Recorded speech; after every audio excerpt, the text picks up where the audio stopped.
Welcome back, fight fans. Welcome back. Welcome back. Let's just dig right into it.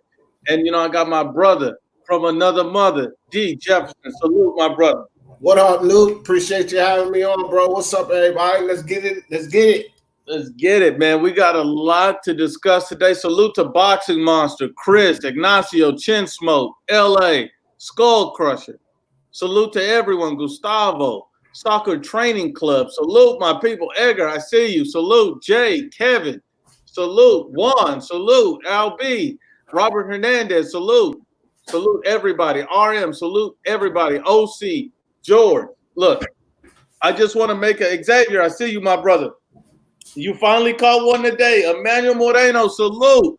Salute. So I just want to make a quick statement today before we get started.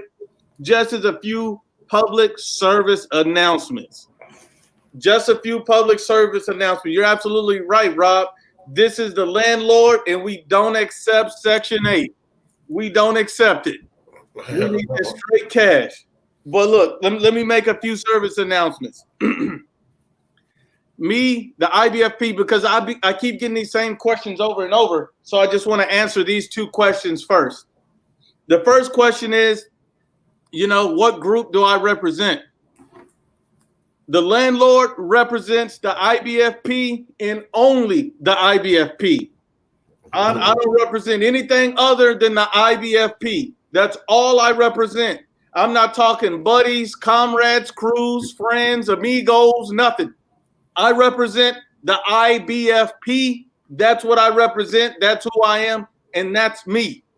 The second thing that I want to get known, if I had a lot of people saying if people want to debate me and if somebody is interested in debating me, I just want to clear this up. If anybody calls me out on the IBFP, then that's where any debate would be held, is on the IBFP. I'm not going to run anywhere. I'm not going to go anywhere. If somebody breaks into your home and picks a fight with you, are you going to go down the street to your friend's house? Hell no, that's weak. You're going to fight them right where they stand. And so if you don't want to smoke at the house that you go to, then don't go. So as simple as that. But enough of that. We're going to get right into it, and we're going to talk that real unbiased boxing talk. And that's what we're going to do. We got D Jefferson Thanos. We got unbiased or biased boxing talk. My brother's from another mother. And let's just dig into it. I mean, we can get into any topic. We can start with Tyson Fury, Bud Crawford, Errol Spence. It's whatever you guys want to get into. D, you got any topics you want to get first, or you want to just dig into one of these comments that I keep getting? Yeah, let's get into these fanboys, man, these comments. Okay, I got an interesting fanboy comment. And, I saved it because it just seemed extremely stupid that somebody would leave a comment like this. This was from Jay Thompson, and he said, I noticed you never reported on Tyson Fury cheating with his gloves or cheating in the first fight. Now you want to report something. So basically he's saying that we're biased because I never reported that Tyson Fury cheating. I'm going to take this one first, guy. Jay Thompson, you're an absolute dumbass and an idiot. If you think there's never been a confirmation of Tyson Fury cheating anybody, never. He's never cheated anybody. There's never been a confirmation or a straight up report. You're taking the LDBC and these biased narratives and coming to me saying, why aren't you reporting what they're reporting? Because I'm not fucking stupid. That's why. But D, I'm gonna let you eat through that. Then I'm gonna let Unbiased eat through it too. Yeah, man. Look, guys. I let Unbiased eat there because I just seen a comment in there directed toward me, and I want to respond to that. Go ahead, Unbiased, because these people. Listen. These guys, the LDBC and all those other guys, they don't want, in my opinion, they know Tyson Fury is going to whoop his ass in the trilogy. So all these excuses, all this petitioning to get him banned and strip him of the belt so Wilder could get the belt and no trilogy.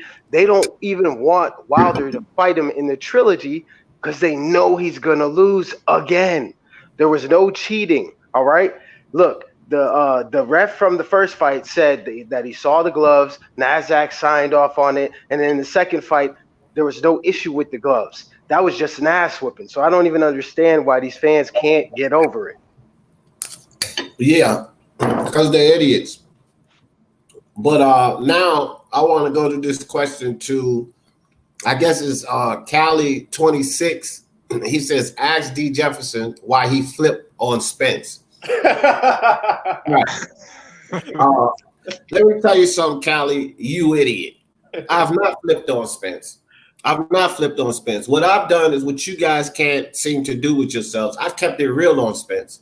It doesn't matter if you like a guy, if you're a fan of a guy. If he's fucking up, then you need to speak on when he's fucking up. That's called keeping the same energy. You don't understand how to do that. And you look at that as flipping because you rather have a guy's balls in your mouth and call yourself a fan. I'm not gonna have no guy's balls in my mouth. That's not being a fan, bro. I'm a fan of boxing first. So if Spence fucks up, then you're gonna hear me talk about it. You're gonna keep his balls in your mouth. So you just don't ask me no questions like that. You could click the link and get bodied, but don't ask me no stupid question. I never flipped on Spence. I'm still a Spence fan. And Cali, just in case, you know, if you're wondering, I just dropped that link. And so D says free smoke over here. Mr. Two Hands Up, the man, the myth, the legend. Two hands. You can get into any topic you want. We were just discussing, how people are saying Tyson Fury cheated. Why we haven't reported that. I say we ain't reporting it because it's fucking fake news. But I don't know if you want to speak to that, you can, or any other topic you want. Man, absolutely, man. I 100% concur with y'all, man. It's 100% bullshit. I'm not going to bring any of that, you know what I'm saying, BS to my channel. So I'm not even going to touch on it, bro. We got a 77-year-old man that probably just, got shook of his Alzheimer's and probably remembered the last time he remembers his conversation was probably with Tyson Fury back in 2015. So, you know what I mean? You kind of like 5 to 8 years too late, my brother. Like, let it go, man. Yeah, bro. They're going to come with any and every excuse or listen, the next fight, if it happens, if Wilder doesn't find a reason to get away from it, Fury is going to beat the shit out of him again and just cancel all of this nonsense. Because look, Wilder can't beat Fury. That's the thing. You guys can blame it on the gloves. You guys can blame it on credibility or whatever the hell y'all trying to prove with this farmer, because it has nothing to do with either fight. But it doesn't matter. He cannot beat Tyson Fury and probably a lot of other heavyweights since he's been exposed. And now we did get one question from LA213, and then he say, open question to the panel. Do you think PBC will match up any one of their 3 welterweight fighters to fight Virgil Ortiz Jr.? Anybody want to take that? No. That's my answer is no. I don't think so. Like, they're not going to put anyone in danger. Listen, the captain of the ship has just been knocked off the bow. Deontay Wilder was like their biggest ticket, man. They're not going to put anybody in danger. No one. And the next person that will probably get his ass whipped and be exposed is Tank Davis if they have the balls to put him in there with Ryan Garcia. And I think it might happen because they may actually be dumb enough to believe Tank can beat Ryan Garcia. Hold on. We got somebody wants some free smoke. Daniel Wood said you're one of the most biased channels on YouTube. It's a joke. You know what, Daniel? I respect your opinion. I'm not one to bash anybody's opinion. So you know what I'll do for you, Daniel? Because I'm such a nice guy, I'm going to go ahead and drop that link. You go ahead and click that, and you can then come on here and explain why. Anybody else got any comments towards the Virgil Ortiz? A lot of people are saying that I've seen online that your Dennis Ugas was sparring, with his trainer, obviously not sparring, but, working out with his trainer. Dude had on platform shoes or what have you. So that'll make him around the same size as Sean Porter. And when you think about it, that fight really makes sense. If you want a Sean Porter versus your Dennis Ugas fight right now, the winner of that fight, the rematch, the winner of that fight get one of the top welterweights. I mean, I don't know what you guys think about that right away. Nah, I mean, it makes perfect sense because honestly, I feel like the one person who deserves a title shot over at the PBC is your Dennis Ugas. So if Sean Porter wants to get back in the title contention, yeah, you need to go through him because he got cheated of a knockdown in the later rounds, man, and he really whooped your ass. So yeah, you definitely need to go through Ugas to get your damn nuts back off his damn dresser. From what I'm hearing, though, I heard maybe Josecito Lopez versus Sean Porter or something like that for Sean Porter to get in title contention. You know how the WBC does. Like they made Danny Garcia fight Red Catch to be a mandatory. You know what I'm saying? So Sean Porter gonna fight Josecito Lopez. I think. You know, Dennis Ugas is a tough ass fight for him again. You know what I mean? That fight could have went either way. So I don't know if Sean is really gonna want to take that fight in the first place. You know what I'm saying? He might want to cherry pick like Danny. And would it really yeah, I was just gonna say, would it really be a cherry pick for Porter going from you guys Spence and then back to you guys? 3 tough fights, right? Like everybody else get a pass for that bullshit. Right. And that's what I'm saying. So I'm okay. Low key, I'm okay if he fights Josecito Lopez. I just don't think it should be a title eliminator. You know what I'm saying? Yeah, no doubt. The next one we got was from and they asked a question. It is Don Suave, and he says, "Can y'all speak on Jorge Linares? Is he a credible test for Ryan Garcia?" Yes, hell yeah, absolutely. Yeah, come on, man. I don't be, you know, people, because Ryan is doing so well. You know, sometimes with these prospects, people take them too far. But shit, let's remember the kid's 20 years old.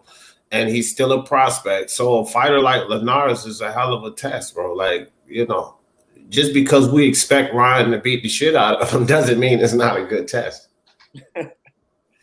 Yeah, I mean, you know, Linares gave Lomachenko a hell of a fight, dropped him. So, yeah, man, you know, yeah, Linares he moved up, got KO'd. But at 135, he's a good fighter. You know what I'm saying? For what he is, in my opinion, for a test.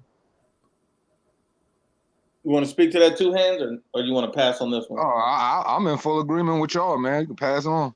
All right. And one more thing about that. Just out of curiosity, do you guys think Jorge Linares competes with the best name on Tank Davis' resume, or he's still not going to be good enough if Ryan I think Linares competes with Tank Davis, little fat face ass. Yeah. Yep. I agree.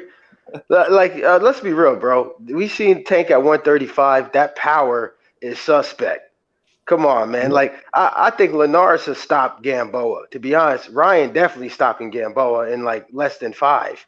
So Tank, the guy that everybody's claiming is this powerhouse, took 12 rounds with a torn Achilles Gamboa. 12 rounds, bro. Come on, man. Bro, the reason why he couldn't knock Gamboa out at 135 because that man don't got nothing but cholesterol in his fist. Yeah. Remember, bro, about shit, it was almost fucking a year ago now, dog, when we were talking about this shit, and I said that Tank Davis, I know people gonna say I'm crazy, but his power is overrated, bro. Remember, I said that shit long ago. We were talking about it on the UGC because he had a high number of these TKOs with guys. Some of them wasn't even, you know, out on their feet, bro. But they just the fight got stopped. That's not a display of enormous power to me. And then when I always go back to the Pedraza fight, Pedraza took a hellified amount of clean flush punches from Tank before he eventually put him away. That is not a display of this crazy knockout power. Now he moves up to 135 and it's exposed. And I'm telling people, the dude is not as powerful as they think he is. And when you take that persona of him being so powerful away, and you look at the fact that he only relies on his athleticism and power that may not be official, what the fuck is Tank Davis? He's not much. Yo, the more I think about it, bro, that left hook of Ryan, bro, the way he throws it, I think he goes. Yeah, I think he sleeps. Honestly, I'm siding with Ryan fully. I think he sleeps Tank. No, I really do. I'm telling people Ryan Garcia gonna beat that dude ass. That's why I say my dude Teofimo, he will beat the fuck out of Tank Davis, bro. Yeah, that's just not even fair. You can't put Tank in beat the fuck out of Tank Davis. We all gotta be honest here, man. The only reason Tank is at 135 because he couldn't sustain the weight because he was lazy at 130. Tank didn't want to go up to 135, man. All of them killers up there, and the reason he's there is because just so they can mention his name with the other guys up there, because Tank wasn't making no noise at 130. And you look at what Devin Haney was doing, trying to chase down Loma, trying to make himself WBC mandatory. You look what Teofimo just did, knocking out Richard Comey. You look what Ryan Garcia is doing. These dudes are out there really making a name for themselves, while Tank Davis is making a name for himself at Sonic. Yeah, man. Tell Sugar Tank Davis They keep dancing with Adrian Broner. They're gonna hit the buffet together. Yeah. Oh man. Got another question from TLGO, and he said, "Do you think if Canelo Alvarez loses to Billy Joe Saunders, he'll lose any star power?" He'll lose some star power, but Canelo's Canelo. But that would be a massive win for BJS. But bro, that's like one of these things that's not gonna happen. I don't know who asked that question. BJS ain't beat no damn Canelo. He gonna get beat up, bro. I'm telling you that right now. Man, nobody at 160 beats Canelo, bro. I've been saying this for a while. People want to bring up Demetrius, inaccurate, sloppy, off balance Andrade, swinging like Deontay Wilder. Man, you ain't gonna beat no damn Canelo like that. Are you high? That dude, I mean, like you could say, I'll give you this. It might be competitive for a couple rounds, but you can't be inaccurate and off balance while a guy like Canelo, who's a sharpshooter, sharp counter, accurate punching, bro, you're going to get your ass beat. I already see it. So bro, it is what it is. You know that timidness that I always talk about with the Demetrius Andre. The thing is, like, when you throw certain punches, like these wide hooks, if your weight is not transition right, and his never is because he's throwing them as he's damn near trying to get away, which means his weight is not even on the right foot when he's throwing those things. It's on the wrong foot because he's using that foot to get out, okay? So even if he hits Canelo with one of these, say like he's throwing one of those winging hooks and he lands it on Canelo, the fact that he's out of position when he's throwing that punch, this is arguably the toughest chin in boxing. What the fuck are you going to achieve even if you landed? Exactly. You're not going to achieve a goddamn thing because Canelo's going to chew that shit like bubble gum and beat the shit out of you. Well, let me ask you guys this. If Demetrius Andrade got dropped by Vanes Monterosian at 154, I mean, what happened? And we know that Demetrius can get caught. He's a great defensive fighter. He's a very good fighter. He has a lot of good skill sets. But the only problem that I have is hey, Newt, but Newt, big of a class jump. Is he really a good defensive fighter? Like I get it. Some people I think say he is, but really he just leaves the pocket. He's not really slipping anything. He just leaves the pocket in totality, so you don't have to hit him. That's it. But let's be real. Canelo cuts the ring off very good. He's not gonna get away from Canelo. Canelo definitely gonna land on him, bro. Like Danny Jacobs is a more slippery fighter than Demetrius Andrade. He has a better defense than Demetrius Andrade to me. You know what I'm saying? Because he's in front of you slipping. Where Demetrius and Canelo, my bad, but Canelo, listen, these body shots, man. And listen, Canelo's a veteran, okay? So I want some of you guys out here that don't understand this. With these veteran guys that throw body shots, that's efficient with body shots like Canelo, you have to pay attention to the referee and where the referee is standing when he throws some body shots. Now, you call it dirty or call it whatever the fuck you want, but this is just the reality of it. A fighter like Demetrius Andre, every time the referee gets on that outside of Canelo, he's going to wing a body shot to the inside, away from the referee's vision, and he's going to pop Andre on his thigh. In that thigh area. You know what that's going to do? That's going to slow that motherfucker down from running away. Later, he's going to land those body shots, cut the fucking ring off on Andre, and knock him the fuck out. That's exactly how that fight is going to go. I'm with you. I think he actually does knock out Andrade, man. The more I play that fight, yeah, I think he does, for sure. What do you think? Man, like, when it comes to the Demetrius Andre Canelo conversation, I would just have to say, man, Demetrius Andre, he likes to make his bones on the outside. He don't really like the phone booth. You know, he's on the outside. He's a slick southpaw on the outside, like using his footwork, stand behind his jabs and hooks. So when it comes to Canelo's an elite when it comes to slips and being in the phone booth, and he's an avid body puncher. So my thing is, Canelo's just going to continuously pressure him, get on the inside, and make a living off chunking away at his body and then come upstairs. So I know that's the way Canelo would fight him. So my whole thing is, how would Demetrius Andre be able to adjust in a situation like that? Because I can't see, I don't know what he would do in that situation because I haven't seen him against an elite level opponent. Now we're talking about other guys now You know, the only comparison that I can make is, you know, when Danny Jacobs fought Makhachev Selecki, he went life or death with that man. When Demetrius Andre fought him, he dropped him and made that shit look easy. But we talking about Canelo here. Those are two completely different sandwiches, man. Yeah. Now, let me ask you guys this. Boxing 101 says Demetrius Andrade is getting old with no resume. So is he getting old with no resume? He's 32 years old. Yes. Yeah. And it's unfortunate because as much as we talk about the Tank Davises and, you know, these guys that's not fighting the best of the competition, which means they're not progressing. What the fuck does that say about Demetrius Andre? Because you're getting older and you're fighting easier guys. So now at an older age, you get in there with a tougher fight, you're going to get your ass whooped, especially talking about a Canelo who's been fighting all tough fights. The only argument motherfucker can have is Rocky Fielding, who was still a champ, but the rest of them have been tough fights. Get the fuck out of here. He's going to beat the shit out of goddamn Andre. But see, that's the thing, though. You know, they can try to discredit Rocky Fielding all they want. And everybody know Rocky Fielding is who Rocky Fielding is. But this the thing. Canelo, he came up in weight and fought him.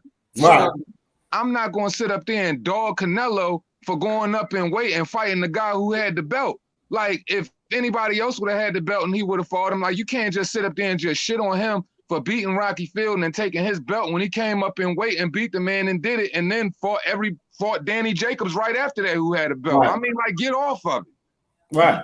I'm going to tell you guys this.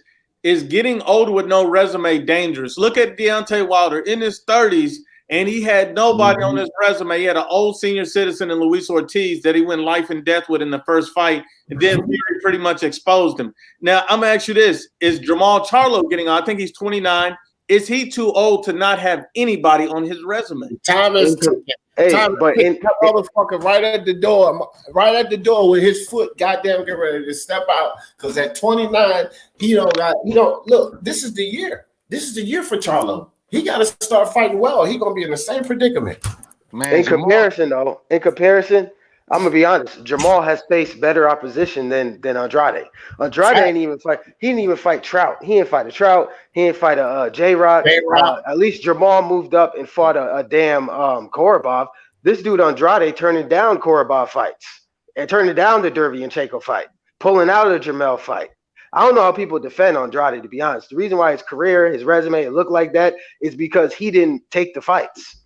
Nobody else. Him, he didn't take the fights. And I want to clear it up. It's not. I'm not comparing Andrade to a Wilder just for reference. I'm just saying the resumes. But I do think Andrade wants to fight the best. I saw Wilder clearly ducking the best, so I'm not making that comparison. I don't want anybody to take that out of context, like I'm saying, oh, Andrade's trying to beat Wilder. I'm not saying that at all. I think Andrade would fight the best that they were off. If he had the opportunity right now, I think he would fight Triple G. I think he would fight him.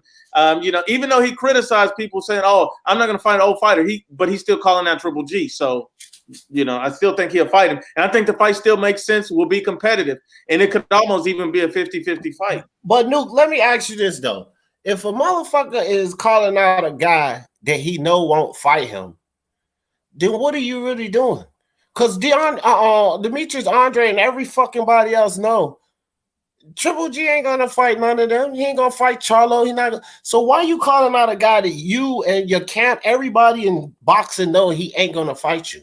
But at the same time, D. Jeff, Jamal Charlo won't fight him either. And he be calling him out. So, I mean, if that's the case, then, we can make that case with Demetrius Andrade and a few fighters. It's just he exists in the world right now. Where he's sitting right now, you got to be realistic and understand that Canelo and Triple G really isn't an option. You've got to go after fighters that really can be available to you, that have the best name that you possibly can get a hold of, so you can start making a case for yourself. Your next 3 fights should be the top guys that you could possibly get in your division, so you could try to boost your resume the best way you can and talk your shit while you're doing it. But if you're speaking on a Triple G or a Canelo, those guys are accomplished to the fact of where they don't necessarily have to pick you. And really, and after Canelo, just Triple G alone, Triple G's got the kind of resume in the fan base where he don't have to pick damn Demetrius Andrade, and it ain't going to do nothing for. It's not going.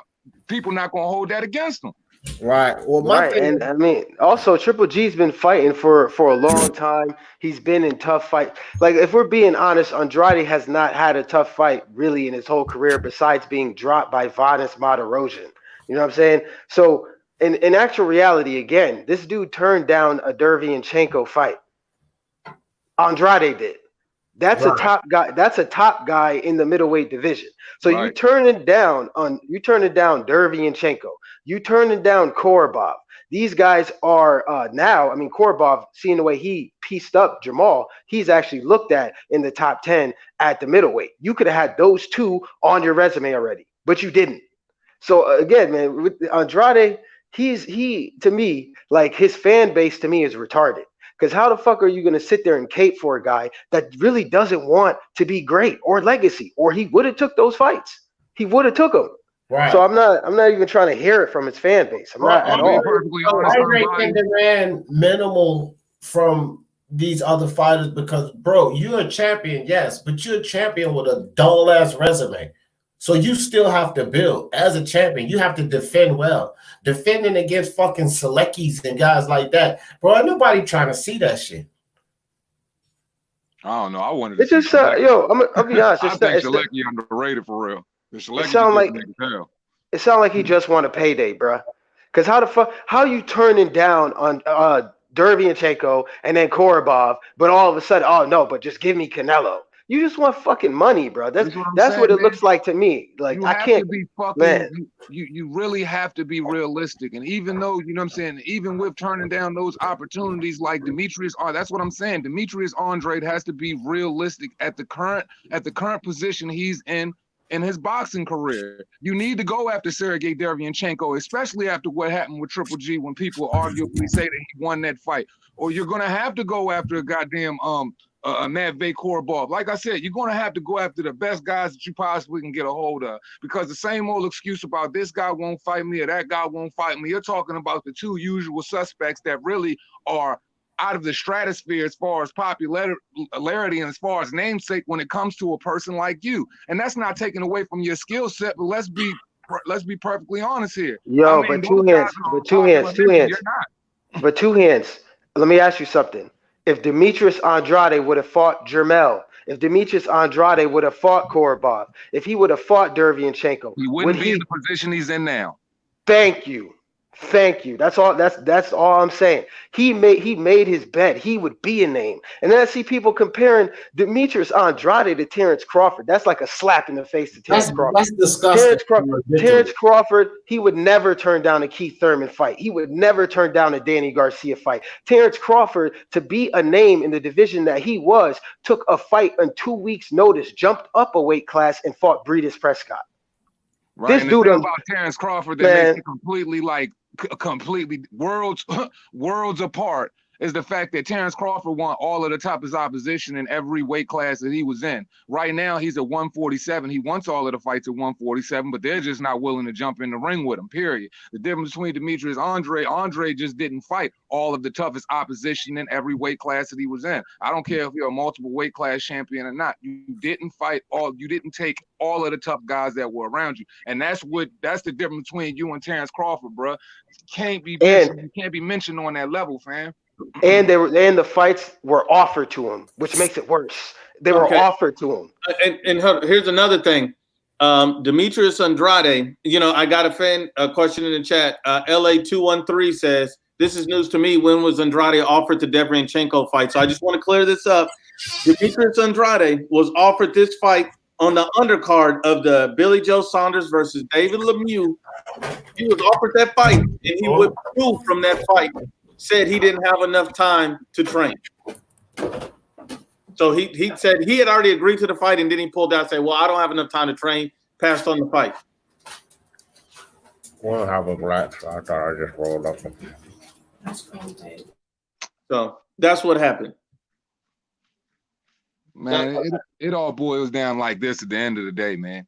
Every opportunity you don't take, you're going to be looking back on your career and regret it. Everybody know the way I feel about Jamal Charlo. I can't stand the guy. I think he a fucking fraud. You know what I'm saying? And I just feel like, the decisions that you don't make, the fights that you don't take are the fights that you're going to be kicking yourself in the ass about in the future when you look back on your lackluster resume, when you're not in that Hall of Fame, when you don't have those opportunities, because a lot of these dudes wasting their time bullshitting, man. And if you behind, and if you're putting it on your fucking promotional outfit, then you need to get from behind the damn promotional outfit, because they supposed to work for you, not the other way around. Well, we have one question in here from Sam Shaw, and Samuel Shaw says, what's up with the Yordenis Ugas versus Bud Crawford fight? I personally don't think that fight really makes sense, because Ugas is not a champion. But if Bud can't get anybody, he's going to need a dance partner. So I'm not mad at the fight. But I'm cool with it. I'm cool with it. Yeah, I'm cool with it too. Honestly, Yordenis Ugas versus Bud Crawford, considering all of the shit he gets from everybody else at 147, nobody mentions his name, and I've been saying time and time again, that's the fight that makes sense. That's the fight that Bud Crawford lost in the amateur. So there's a story behind it, and that's a fight that can happen. And Yordenis Ugas will fight him, and it's one of the most credible opponents that you possibly could fight at 147 right now. I don't like. Yep. He's just as good. He's just as good, or probably better than anybody Crawford's fought at 147 so far. That's facts. Yep. I like Ugas too. I mean, he had tough fights with Thomas Delorme, where Thomas Delorme dropped him and was like beating on him and whatnot. But Ugas is a good fighter. At 147, he's proven that early in his career he took losses to guys I believe he just shouldn't have. But he rebranded himself at 147, and he looks a lot better and stronger there. So I think Terrence Crawford definitely should fight him right now. You know what I'm saying? That's a very credible win on his resume. Yordenis Ugas is the definition of a fucking fighter, man. Fuck all of these O's and all of this stuff. That's the definition of a fighter, bro. You fight, you lose, you come back, you get better. You fight again, you lose, you come back, you get. That's what Ugas basically his career has been, and he's a solid fighter for it. Yep, I agree. Baki Hanma says Jaron Ennis versus Terrence Crawford. I think Ennis first. Wait, is that Jalik? Is that Jalik with a different account? That's the dumb shit. That's the only place I heard some dumb shit like that. Jaron and his boots will get the shit beat out of him by Terrence Crawford right now. Listen, Jaron and his boots has not fought anyone. You guys stop pushing these prospects way too far, too fast. Bro. He's not fought anyone. That's the thing. You look like an amazing skilled fast boxer when you fighting fucking 100 ranked dudes in the world. Like anybody look amazing then. That last dude he fought, man, this dude was about 4'11", man. Fighter. That was eyeball, and he was actually giving in his boots some issues, pressed up against the rope. Not none of the issues he couldn't handle, but he should have been able to handle that. But you just imagine if it's a Terrence Crawford on you with you up against the ropes like that, bro. Get out of here. Well, if the fight happens and Terrence Crawford blows him out the water, they'll say he cherry picked. Right. That's all they'll say. I got a question for everybody, and this is an odd question. So if Jamal Charlo's not getting the fights he wants, and he's mentioned moving up to 168 before in the past, Dimitri Andre is not getting the fights he's want, and he's mentioned moving up to 168 in the past. Should both of these guys realistically move up to 168 and target guys like Plant and Benavidez? And they're cowards, bro, and they won't do it. They're cowards, and they won't do it. And get that smoke. And they're champions. They could get the fights because they're champions coming up, so they could get the fights. Champion versus champion. They could get them. But see, that's the type of shit that Canelo's doing right now, and he's not getting respect from their fans for it. But they won't put their balls up and go do that type of shit. I'll tell you this, man. I'd give Jamal a better chance at 168 than Andrade. Yep. Because to me, Jamal got a good chin on him. I'll give him that. He could take punches flush. I seen that. Andrade, I don't, he's sloppy, unbalanced, inaccurate. Caleb Plant would like pick him apart. It'd be like a boxing clinic, in my opinion. David Benavidez stops him. I think David would stop Andrade badly. Jamal, I give a chance because his chin is durable, and I think he could land some and take some. But Andrade, I don't know about that. Jamal could knock some of those guys out. I don't give a fuck what nobody say. He just got to hit him. He's got pop, bro. Both of those Charlos have pop, and both of them actually have good chins. They got their flaws, and they ain't really fought people, but they got some plus qualities about them. I mean, I wasn't fans for them for no reason. I'm not no more, but, they got some qualities with them. They just not doing shit. What do you think about this two-hand? Man, you already know how I feel about Jamal Charlos. And me talking about him going to 168 ain't going to do nothing, but I'm just going to murder his ass. That's not bad. No. Who's the best fighter at 168? We're not even going to include Canelo. We're just going to leave him out. Who's the best fighter at 168? Who could probably beat everybody? Is it Callum Smith, Caleb Plant? Is it David Benavidez? Who's just the best, in your opinion, everybody on the panel? Who's the best? To me, it's a good argument between Plant and Benavidez. And Plant's the slicker fighter. He moves well. Plant's nice, man. Benavidez is probably a higher pressure fighter, and which he does that well.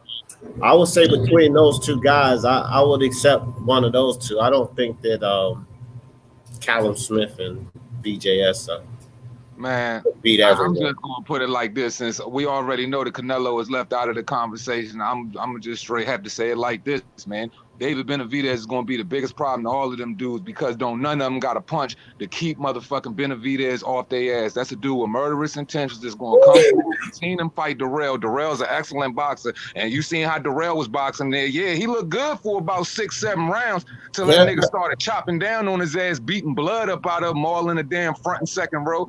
Benavidez is just, once again, a completely different cut of a sandwich than the rest of them dudes, man. Caleb Plant could come in there, try to look slick with all that boxing. He's going to get his head punched in. Billy Joe Saunders could come in there with them soft-ass hands trying to box and look slick on the outside. He's going to get his head punched in. Callum Smith, he full of goddamn shit. Avoiding motherfucking smoke with Canelo. Goddamn John Ryder just pressured the shit out his ass. He's going to get his head punched in. Enough, Steve. Yeah, but look, I hear you guys, and you guys probably not going to agree with me. But shit, I'm going with Plant. I think Plant, from a technical standpoint, I think Plant is the best pure boxer at 168. Now, there's variables that David Benavidez has over Plant, like speed, pressure, inside fighting. I believe he's better than Plant. But Plant got some quick hands, good combinations. You know what I'm saying? But that fight, to me, who's the best? I think those two need to fight, in my opinion. Minus Canelo, obviously. Caleb Plant and Benavidez need to fight to see who is actually the best. They both have a good case of beating each other, in my opinion.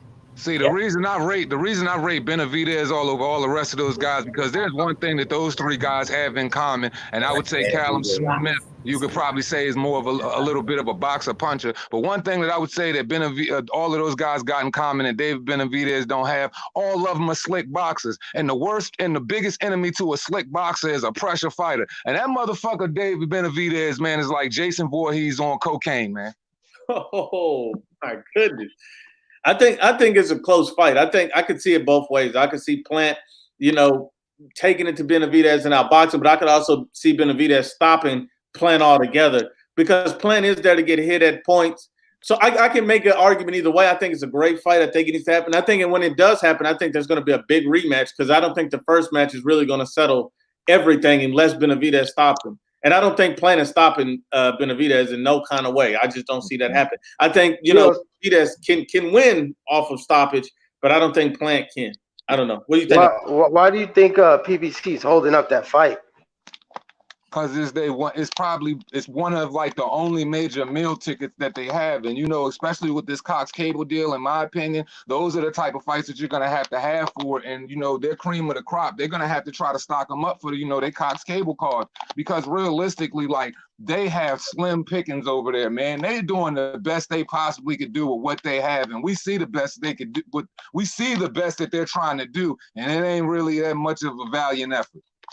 So, Sergio Mora made an interesting suggestion to the DAZN executives and said that they should test everybody for the coronavirus. If they test negative, go ahead and put them in the fight, put it on a pay-per-view type platform, but they're already paying for the platform, so I don't know what that means, but they should just hold it. And they said they would get massive views, massive, subscribers right now because nobody's hosting any sporting events, and they should just do it behind closed doors. Does that make sense to hold the fight right now on the zone behind closed doors? And you think it would do good numbers and subscriptions and everything right now at this time? Yeah, bro. Yeah, with green screen and all of that shit, they could put like exciting screens behind this shit, bro. It would be good. Honestly, Hell yeah. Honestly, considering the way sports is right now, with with COVID-19 and all of that stuff going on, I think like Julius was saying on his live a little bit ago, man, it would be the best thing for fucking boxing, honestly, because it's going to shine a lot of light on boxing. It'll get a lot more casual eyes on it, and it probably genuinely do more for the sport for real. So I think it'll be good right now, even if they can't host them and no fans can be there, bro. Like I said, jazz that shit up with some green screens, man. Throw, a CGI Tupac performance in there like they did at the Grammys, bro, and make that shit lit. And look, and just like Charles D said, the UFC ain't stopping. So if they ain't stopping, and this is boxing, they would have no competition. There's no NBA. There's nothing else right now. In the UFC is every now and then. If you put on a show, all eyes would be on you. Yeah, WWE, Vince McMahon and Dana White still running. They still going. Boxing, if they step in there, bro, I'm telling you, they capturing a lot. Anybody involved in sports, it's just like some people are such sports junkies, like myself. If you can't find a sport event, you'll find some kind of sport to watch. That's how I got so interested in so many sports. So like these sports junkies, they're gonna tune in, bro, just because it's sports and they have none. And then the whole boxing world would be on you as well. I mean, think about it like this. You got a lot of young guys on the zone that needs to be featured. You got a lot of guys that you want to build up profile. This would be the best type of card to put on right now with guys like Demetrius Andre to build them a fan base. This would be the best type of card to put on guys, with a lot of younger prospects. I know Devin Haney's still injured, but this would have been a great time if he wasn't to be on a card because people could really get to see him showcase his skills. This would make a lot of sense right now. Yeah, I agree with you. Have a night. Fuck that away.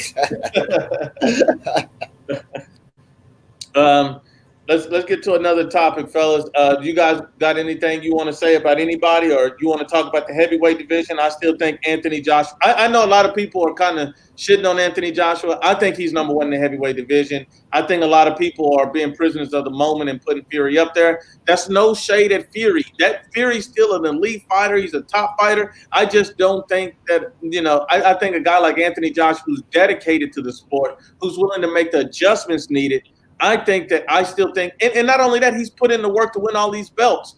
I mean, yeah, Fury got the belts, but, then he walked away from the sport, drug addiction, and all these other things.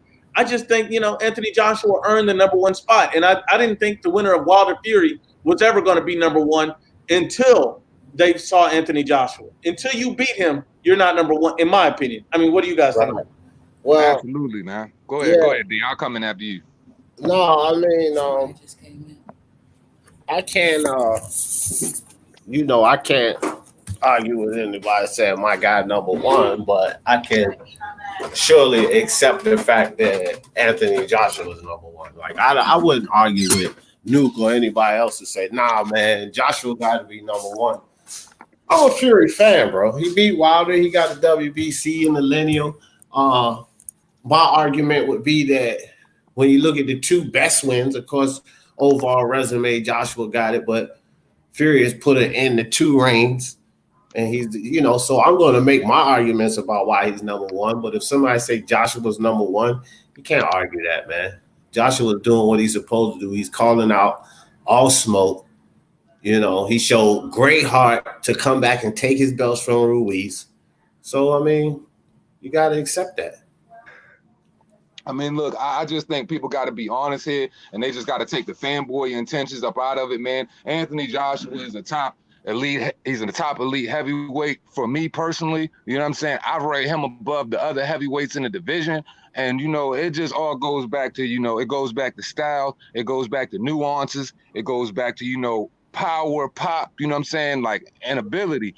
Tyson Fury is right there with him, but I'm just saying, like, we've seen Tyson Fury get touched on his chin quite a few times by several fighters, and they put him on the canvas. You know what I'm saying? Now, when Anthony Joshua touch you on the chin, what you gonna do?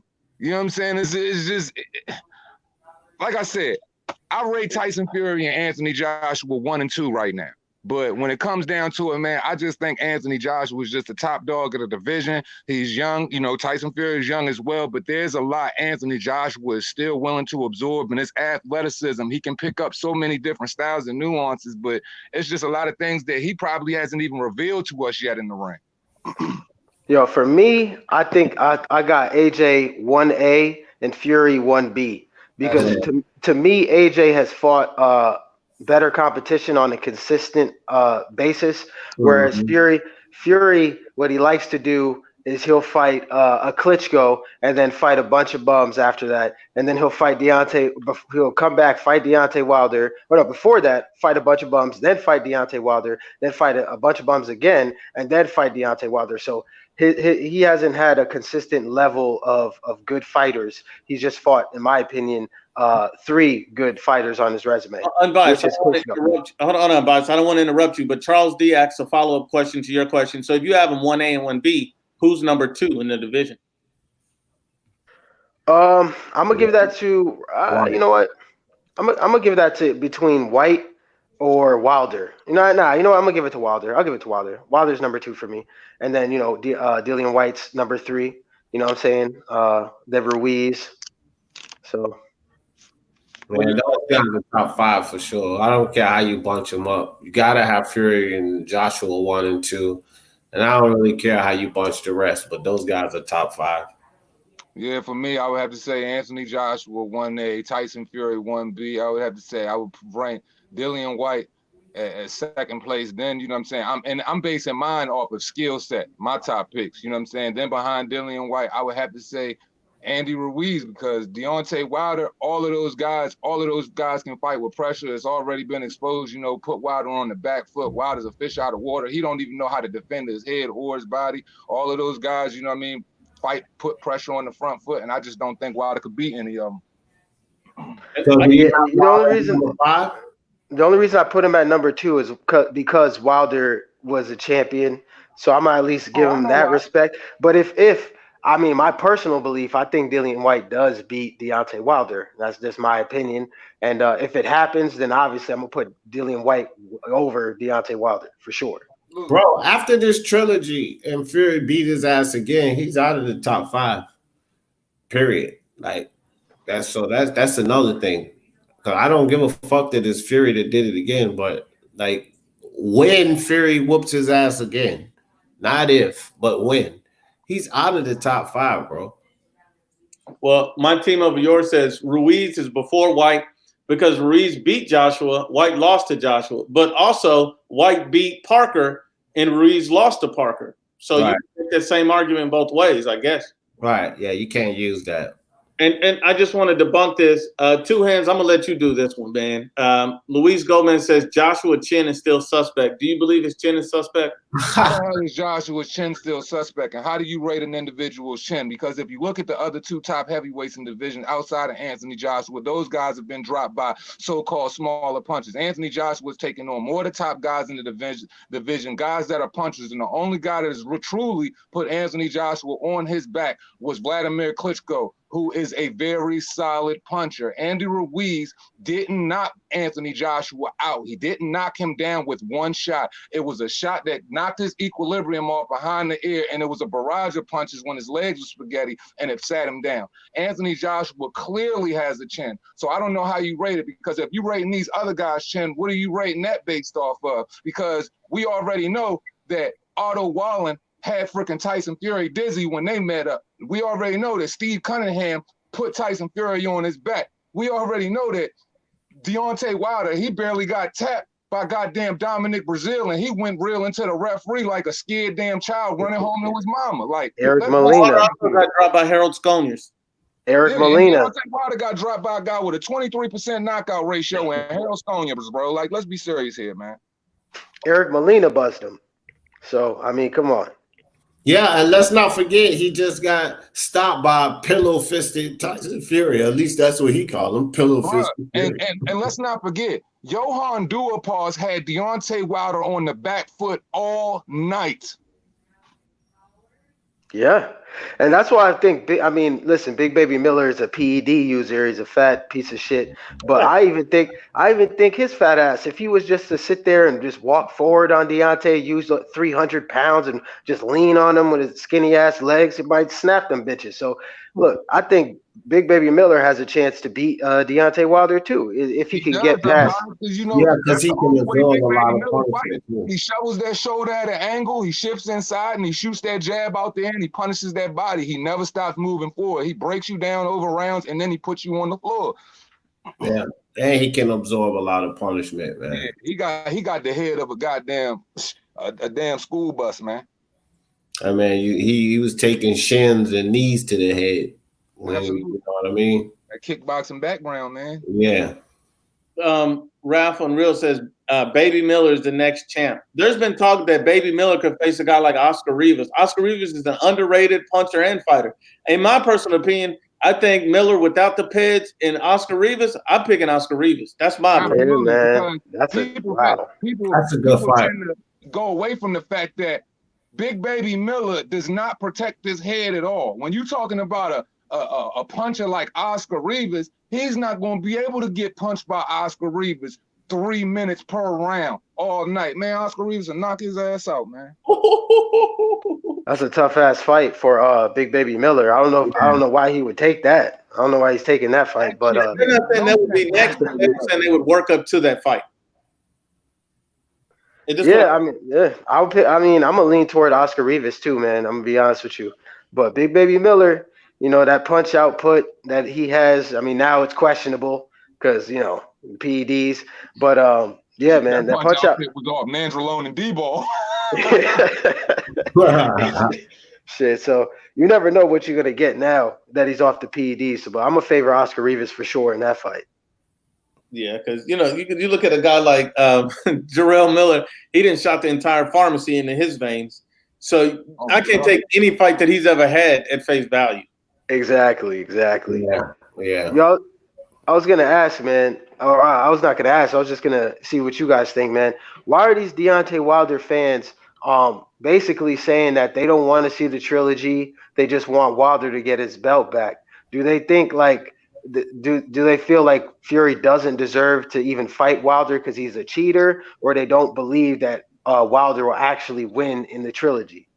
They don't think they know. No. They know that motherfucker's gonna lose this trilogy. They know that, and the whole they just want him to get his belts back for what? For some shit that has nothing to do with his fight. This is why all of this shit is so stupid, because the charges that y'all bringing upon Fury has nothing to do with either of Wilder fights. Either of them. Not the first one or not the rematch where he got his ass obliterated. So he's not getting the belts back. Forget about that. Even Suleiman said he's not getting the belts back. Fury's their champion. So y'all can hang that dumb shit up. But they know he's going to get his ass whooped again. They see what we've been telling them the whole time. It is not a trainer in the fucking boxing community that can help him prepare to beat Fury in 6 months. None. See what the issue with these dudes is really, man, is in their heart of hearts, deep down in their gut. They really know what happened, man. That boy went in there, man, got beat butt naked, man, like he stole something, man. They left that man in the street. They left that man in the street shaking, man, with Parkinson's, bro. But the problem with the whole situation is it's like the situation with Wilder, watching him get beat the way he did, it's like shock, bro. It's like when you come outside with your little brother or your first cousin and he got to go meet up with somebody to go fight him or whatever. And you know you watching him get his ass whooped, bro. But it's a one-on-one fight and he got like 8 other dudes on his side, so you can't jump in to help him because it's only you out there by yourself watching your little brother get beat. So instead of, you know what I'm saying, just being 100 with him like, yeah, man, you caught the L, you just trying to console him and make excuses for him and shit. Like, man, just give him the stuff back, bro. He ain't trying to fight for it. Just give him the shit back. I don't know, man. I look at it like this. I think people are just making excuses because they're scared to death. When Fury gets in there, this whole entire hype train is derailed. Think about it like this. you've had people for years building up Deontay Wilder as this big monster. And then when Anthony Joshua lost Andy Ruiz, the first thing everybody said, this proves that AJ was ducking, Deontay Wilder the whole time. And I was like, how in the hell does that make sense? Their styles are not even the same. Their physique, nothing that they do is the same. How in the fuck does that mean that he was ducking him? That you ignored the facts and the contract offers and all that shit, but you just say that he was ducking because he lost? That makes no fucking sense. But with Deontay Wilder, every cherry pick that he took, it proves why it made no sense for this guy to be fighting tomato can after tomato can after tomato can. Because had he fought decent opponents, top 10 ranked opponents again and again and again, he would have took a loss, but maybe he would have learned something from the shit. Maybe he would have grew as a fighter. He wouldn't have been in his mid-30s now trying to figure out what the fuck to do when he's in a real fight. That's the problem with the PBC. That's the problem with Tank Davis. You look at Davis at this point, this fucking guy, his best win is what, Jose Pedraza? If I'm not mistaken, I think that's his best win. And that win really ain't shit. So if you look at it like that, what happens at 135 when your power is not what it was in those smaller weight classes? You're undisciplined with your weight. What the fuck are you going to do when you face somebody with speed and power and that can make adjustments on the fly? You're fucked because you don't have experience with fighters making those adjustments. I think that's the problem with the PBC model. The same with Errol Spence. Even if he's successful at welterweight, he's not doing shit at maybe 154 because, that's a toss-up division, but he has a frame of a middleweight. At middleweight, he's done. At even 154, he's going to be in every fight he's going to be in is with a big, strong guy that's as big as strong as him, and that's going to be challenging because if he faces a guy like J-Rock is big as he is. So you're not going to – your only advantage is your size. You're not a great boxer against those guys. You are a great boxer against Mikey Garcia, a guy who's extremely small for 147 overall. The PBC model is getting these fighters fucked up.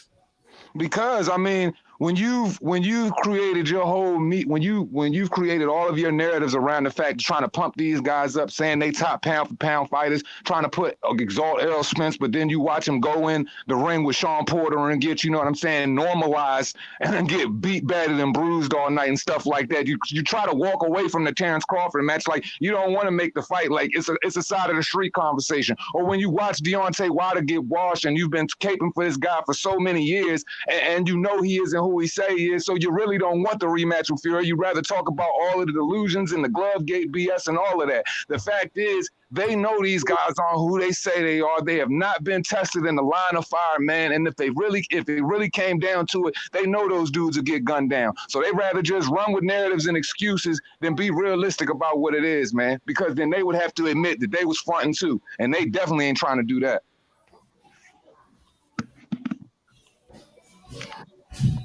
You guys got another topic you want to talk about, or do you want to just keep going through the comments? What do you think Wilder's going to do after he loses? Like, how are they going to rebuild him? Who should he fight? You know what I'm saying? Should he retire? Retire, bro. Oh man, damn. This is Wilder's retirement fight, bro. Like, literally, Wilder's about to retire. And honestly, Tyson Fury, if you hear this, bro, I'm saying it now. You drag his ass through all 12 of them rounds, pressuring him, putting your weight on him, and beat his motherfucking ass. Oh, and so we got DJ Ranjo says, what if Fury did get caught with supplements? What do you think of him now? So, I don't know if you guys want to take this what? one. He passed the VADA test, dummy. DJ, fake ass DJ. Come on, bro. He passed the VADA test. Suleiman just came out and said he's standing with Fury. Hey, and we got one for Two Hands too. This one, where is it? This from Cali 26 Two Hands. He said, "How did Wilder get washed? But Joshua just had a bad night. Make it make sense." Okay. I'm gonna help it make sense for you, Cali 26. Okay, listen up, brother. When Anthony Joshua fought Andy Ruiz, when he went in there, he dropped him in the third round. He put him on his ass, man. He cooked his food. He thought his food was already cooked, man. And he went in there for the kill, man. He overshot and he just got clipped on the ear.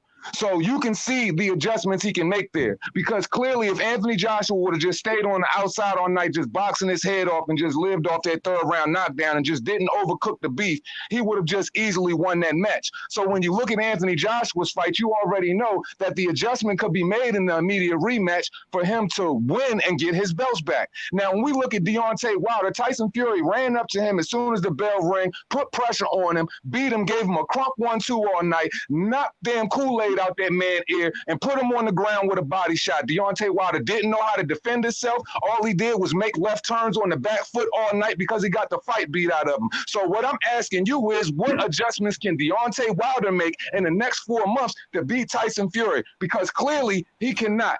Yo, two hands. To make it even simpler, I just need him to respond to this.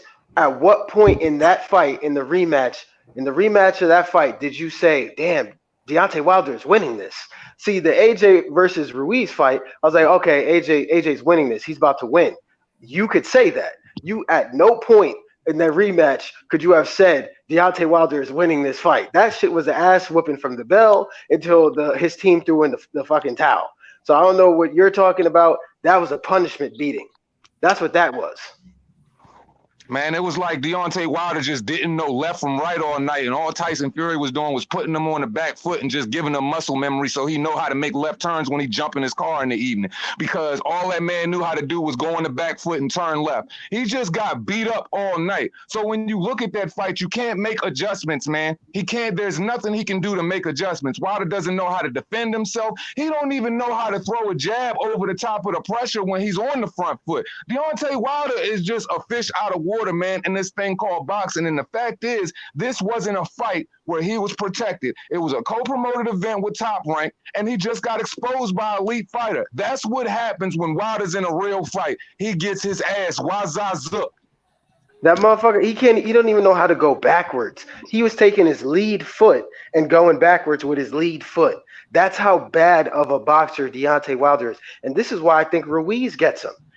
In shape Ruiz, the one that fought AJ in the first fight, I think that he gets him, Wilder, in my opinion, because the body shots, going upstairs, up top, just pressuring him, bruh. Like Wilder can't fight on the back foot. People keep saying, "Oh, what's up with his legs, bruh? That man puts no bend in his legs whatsoever. That man stand up so straight in the ring with his skinny ass, looking like a damn mic stand. Like man, he's doomed, man." That's what I'm saying. He's really about to just try to cash out on this fight. He talking all of this BS and he just laid up off of it, bro, because he already know it's the end, bro. It's the end. I don't know what they can do for him after this fight. Like, where does Wilder go from here after this fight? What could you suggest for him other than fighting a Chris Arreola or something like that? My, how they fall so hard. Well, to be honest with you, Two Hands, I got to be real with you, man. And I didn't want to have to be the one to tell you this, but what does Wilder go after this fight? He'd take his ass back to Alabama. That's where the fuck he's going to go. I don't see much room for Wilder at this point. What the fuck can he learn in his mid-30s keeping the same training staff? What the fuck are you going to learn? Even if you get your ass whooped by Fury again, maybe you can try to rebuild and make a run at it in a few years if you learn something. You're sticking with what hasn't worked for years. Against nobody's, but no, this dude said the boxing, he said the sweet science is a myth. So Deontay Wilder doesn't believe in actual boxing. This motherfucker think that he could just knock anybody out. He really fell in love with his power. And this is why he's always being outboxed in all of his fights until he finds the right hand, because he don't know how to box. This dude, honestly, he'll never beat Fury ever in his life. You know what I'm saying? So that belt going to stay with Fury until, you know what I'm saying, he possibly loses to AJ. And if he gets destroyed in that rematch in the trilogy, man, I think Deontay Wilder, his ego is going to be shattered. Well, it's going to be shattered. Emmanuel to you guys, and he says, and he's a real one. I don't think he mean it disrespectful, but he's just saying Wilder could still catch Fury and win his title. That's a fact. You guys agree with that? That's a fact. I mean, we're not going to act like that right hand is not dangerous. I mean, that's a fact. But, the thing is, I'm super confident that Fury won't allow him. Man, I'm giving Wilder a 5% chance to win that trilogy. Because look, the right hand was dangerous in the second fight, wasn't it? Yeah. And what happened? On this one 3 times too. Right. Exactly. If this third fight was a paternity test, man, Fury 99.9% about to whoop that boy ass, man. I mean, Otto Wallin put up a better performance than Wilder. So, I mean, what does that say about Wilder's boxing skills? Really, Well, look, let me say this about the Otto Valeen fight because I've been going at people all the time about this Valeen fight. We got to understand something. Yes, Fury allowed Valeen to hit him with that left, but the cut caused the complexion of that fight. Without that cut, Fury would have beat the absolute shit out of Valeen. wait a minute. I got a comment that's a little bit interesting. John Boxing Pound for Pound the Best says Wilder outboxed Bermain Steverns. So the fuck what? What the hell does that mean? Right. What's Bruh. Is this dude joking? You talking about Stavern, the one that got knocked out by Demetrius King? Man. Hold on. Does anybody on the panel know who Demetrius King is? No. Okay. I'm just saying that's who knocked out Stavern. That dude went to sleep. All right. I'm just saying, I didn't know if that was a real question or not because I'm smoking this blunt. I thought the weed was talking some bullshit to me for a second. I do not know what the hell is going on. This is the John Boxing that's always going back and forth with Sean Newton. This is the John Boxing that says Americans are trying to destroy Deontay Wilder.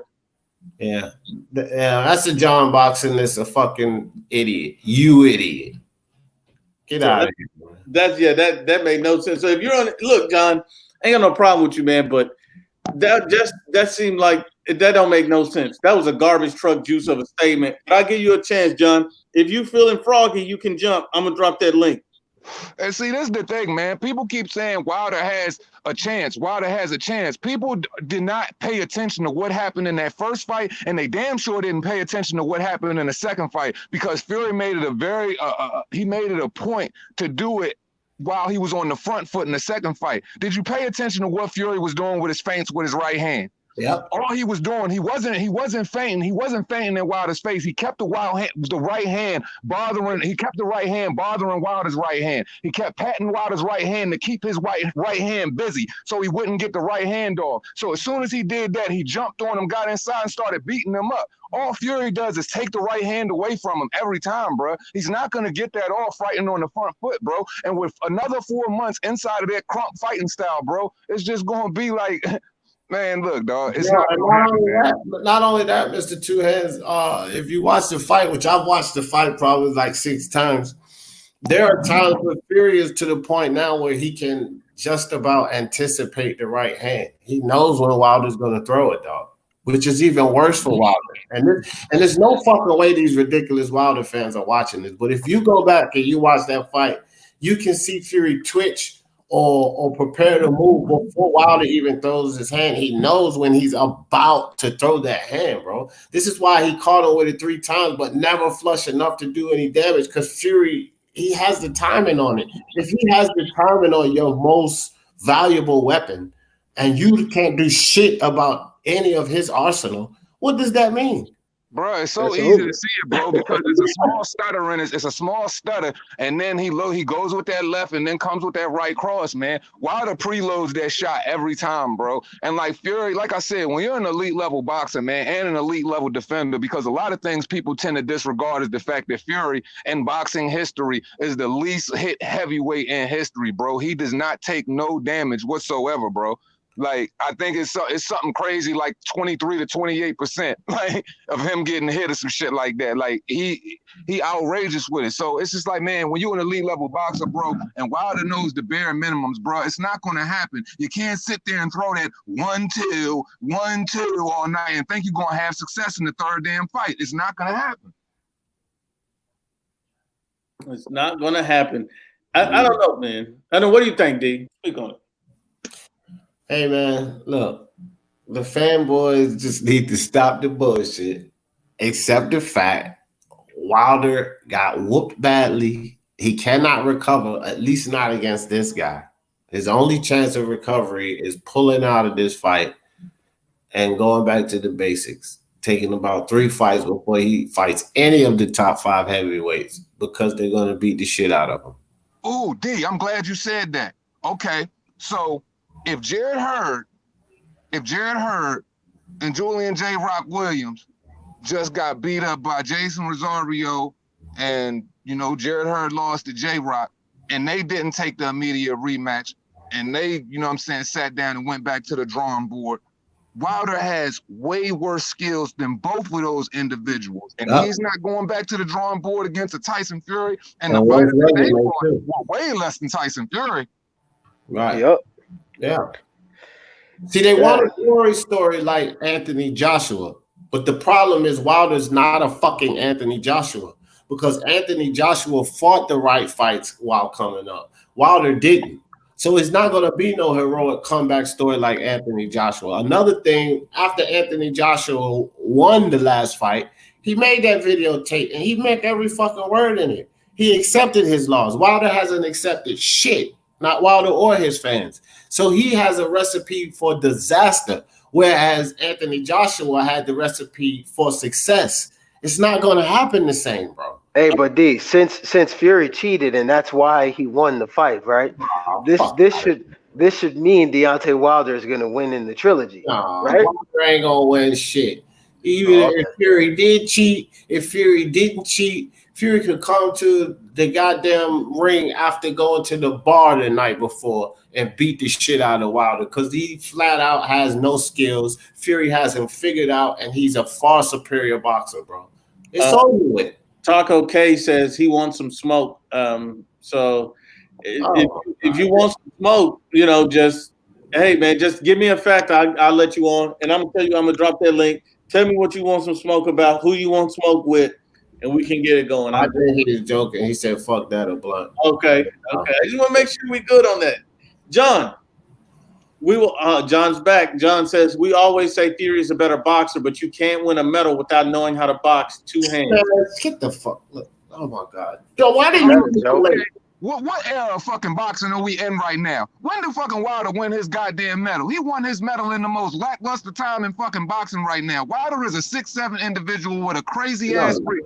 Anybody in their goddamn amateurs right now probably didn't even have those measurements. Absolutely, you could win a goddamn bronze medal. Listen, John Boxing, you know what's worse? What's worse for Deontay Wilder is he lost to somebody who got kicked out of even going to the amateur qualifiers from what's his face, that tall dude, with the heavyweights. Tyson Fury, he lost to him. Damn. The tall white guy that just fought Chisora from the UK. Robert Hellenius? No, from the UK. Shit, man. I know you're talking about his name at the tip of my tongue. Right, damn, man. But he lost to Tyson Fury, lost to him. So Tyson Fury didn't even get into the qualifiers to go and represent. And he beat the bronze medalist that you're talking about. He whooped his ass. So your point is not valid because he lost. Right, because Evandy Romanov won the gold medal right now, and he just now trying to make his bones in the heavyweight division. He only taking showcases over in Russia, and that's the dude who knocked Wilder out. David Price stopped Tyson Fury from going to represent his country. And that dude, David Price, beat Tyson Fury. And Tyson Fury stopped your bronze medalist that you're talking about. Stopped him, whooped his ass from the bell all the way till his team was fearful of his life and threw in the towel. So, come on, man. So, John has a video that said Anthony Joshua embarrassed Andy Reid. So he gave Anthony Joshua the credit. So my thing is this. So if Anthony Joshua, John, because he said he would like to join if he wasn't at work. So one day you're going to have to take a day off so you can get up here and get this smoke. And this ain't no disrespect, John. It's just, we want to talk some boxing, and you seem to have a lot of opinion on this matter. So let me ask you this. Is Anthony Joshua better than Deontay Wilder? Because didn't he win a gold medal? Who? Yeah, he did. Yep. Won a gold medal. Yeah. So wouldn't that put him above? Because I know you did a lot of videos on Wilder being number one. I just want to clear that up, John. Who's the best, Anthony Joshua or Deontay Wilder? By his standard, it must be AJ, right? Because he's talking about the medals. I mean, if we're using that standard, then it should be AJ. But we know he's not going to say that. It gotta be AJ. If we're comparing medals instead of anything else, I mean, okay, yeah, he said Anthony Joshua is way better than Wilder.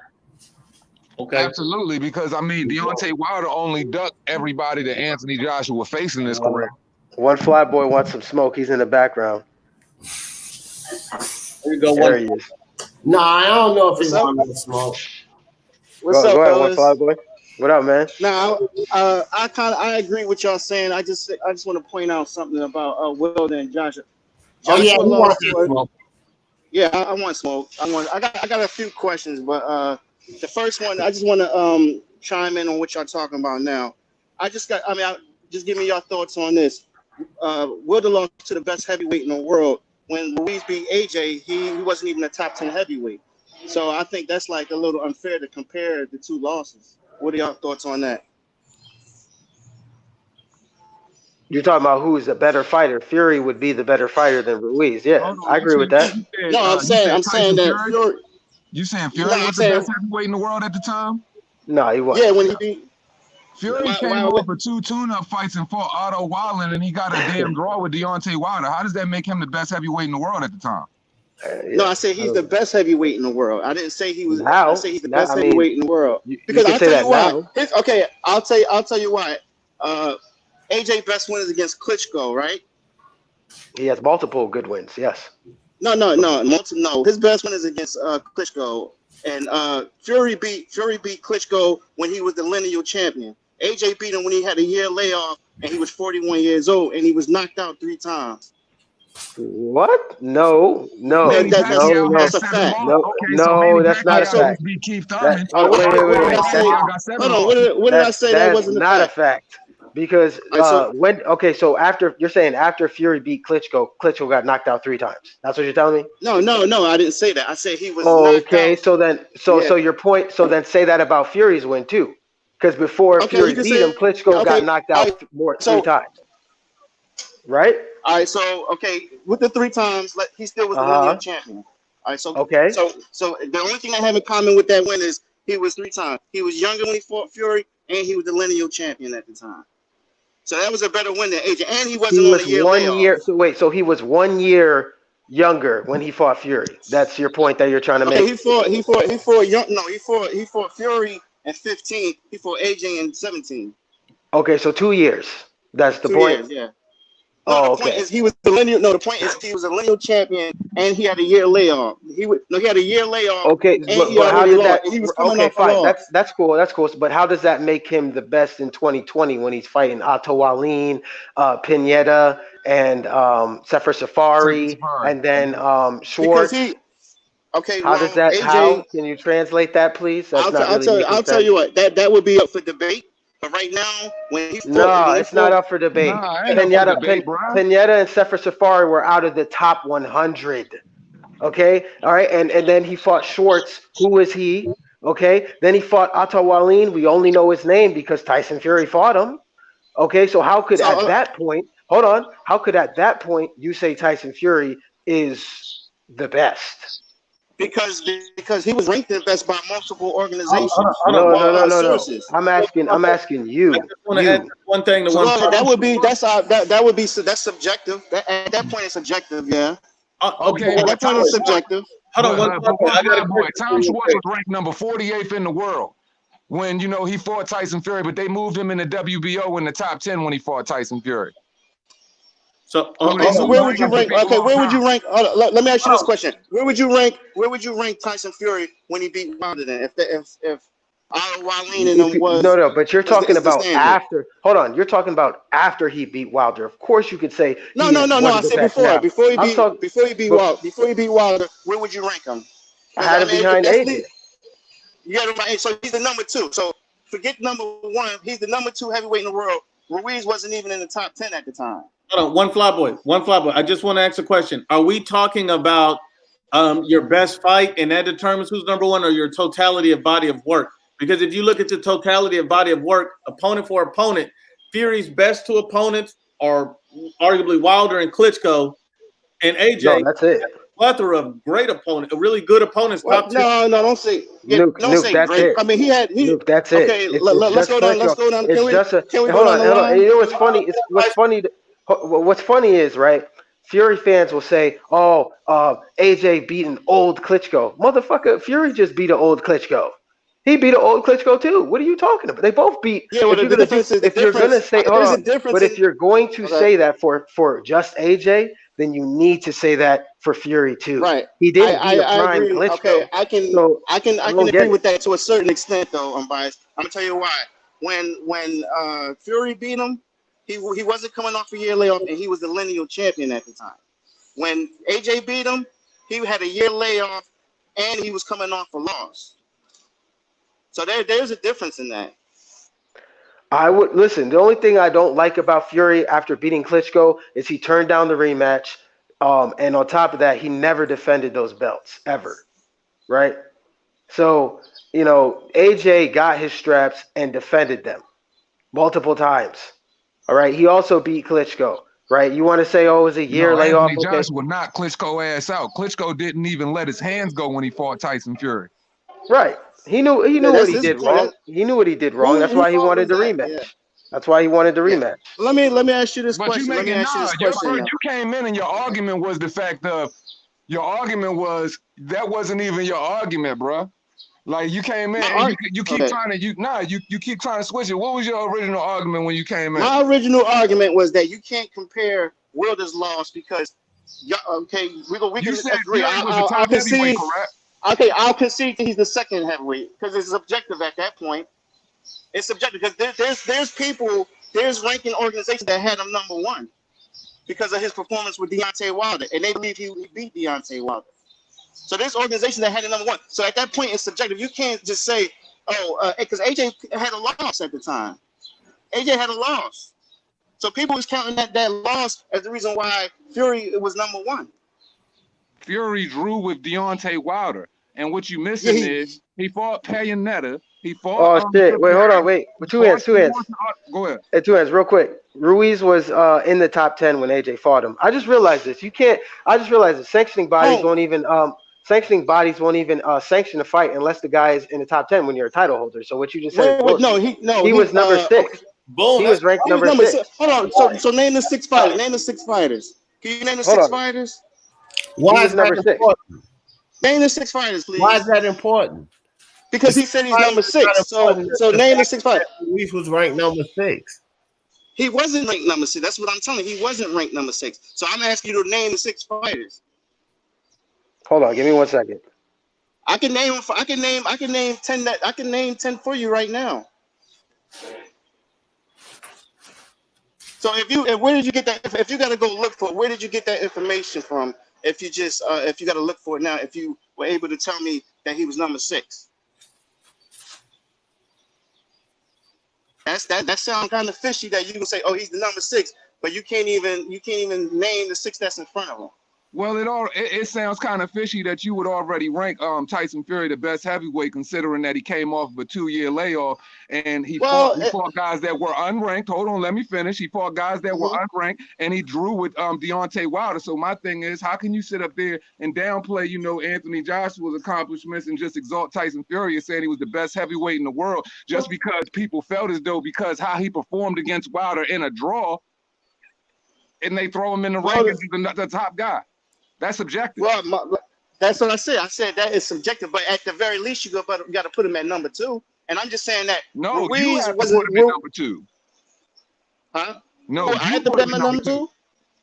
Well, where did you put him at if he's not number 2 or not 1 at that time? No, Tyson Fury is number 2, or you could consider him number 1 right now. At that time, Tyson Fury wasn't number 2. Like, you got to understand, when he fought Deontay Wilder, you have to rank him for him to even have that bout. So, like you said, it's a subjective situation. You can't sit up there and just say that Tyson Fury was number 1 just because he fought Deontay Wilder for a draw. That's crazy. Well, this is what I'm saying. Okay, I'm not the only one that's doing it, though, is what I'm telling you. I'm not the only. It's not like it's coming from my opinion. I'm going with other organizations as well. But other organizations throw people that are okay. So I got it right here. In top spots all the time. Does that make that shit correct? Here, let me just go ahead and say. Okay, so I got you. So in the WBC, Andy Ruiz at the point where AJ fought him was ranked number 5. No. I said no, not the WBC. I'm No, talking hold about on, in wait, the no, top okay, 10. yeah. WBA. I'm going Yeah. through it right now. I'm going through it right now, bro. Okay. The WBA, Andy Ruiz, he was ranked number 6. The IBF, Andy Ruiz was ranked number 5. The WBO, Andy Ruiz was ranked number 4. So he was ranked top 10 in all sanctioning bodies. What is your point? What is your point? No. My And point. if you need the link, here, let me drop the link real quick so you know I'm not bullshitting. So where did you put him as a heavyweight at the time? And what made him? Nah. Stick to the topic. If that was the and case, make your then point. Andy Ruiz would be a top heavyweight because Joseph Parker was a champion when he beat him, and for real, people feel as though Andy Ruiz won that fight. So that could be subjective as well. So, okay, my point is, okay, they have a ranking structure, a top 10 heavyweights. Now you went through each organization, sanctioning bodies, each organization, right? Uh-huh. Each sanctioning bodies. Yep. When the list came out, I'm about to drop it in the chat. No, but that doesn't explain to where. Yes, it does. So where would you? Where does he rank? Where did you say he's number 6? Oh, so now you're asking my opinion. Now you're asking my opinion. No. You said no. I'm going for what you said. But for Tyson Fury, you were just saying we're going to use the ranking systems because that's what they were saying. But now I'm saying, that's where Andy Ruiz was actually ranked. So, now you're saying, what do you personally have it? Right? So you see, you said he was number 6. So where do you get the number 6 from? I got it from the fucking rankings. I just read it to you. Okay, so show me. I put it in the chat. It says it's in the chat. So it's in the chat. No. You just read. It's in the chat. It's in the chat. I can't see it. Okay. Well, I'm letting you know it's in the chat. So when you can't see it, you can read it. Okay. Well, my point was to that. You don't have a point. You don't have a point. I don't have a point. Your point when you first came on, you were asking. You were saying that. You were saying that in the rank. No, hold on, one fun boy. Because in your first point, you said Fury, according to the ranking systems, was the best, right? That's what you said, and I said, wait, well, but he struggled with Otto Wallin, and he was fighting only bums. How could he be ranked the best when you're fighting only bums? Besides having a draw with Wilder, right? You used the ranking systems. Then you try to hold on, wait. Then you try to I'm gonna see if I can look. Okay, yeah, you go do that while I continue to body you. So yeah, you said Andy Ruiz wasn't even in the top 10. I posted a link, and if you read the link, it says that he's in all sanctioning bodies top 10. That's a fucking body. That doesn't. No, that's not a body because that's not what I said. There's a ranking system where they'll have the top 10 heavyweights, right? Mm-hmm. He wasn't in those top 10 heavyweights. I just told you he was. Hold on. No, you showed me. No, you told me. Hold on, let me just finish this. Because you have the transitional. Okay, they have the top. They have the top 10 welterweights, right? And they'll have blood at the top. They'll have. Flip-flop promotions. Hold on one second, Flyboy. I'm gonna let you defend yourself. I just want to go to the panel real quick. So far, based on the fact that Unbiased dropped facts, he provided paperwork. B in 2 hands. Is that a body? It's definitely a body. Body bag. Body bag. I didn't see it, but I'm just gonna ask this question, and I'll concede to a body bag if you can answer me this question. You say he was the number 6 heavyweight, right? Unbiased.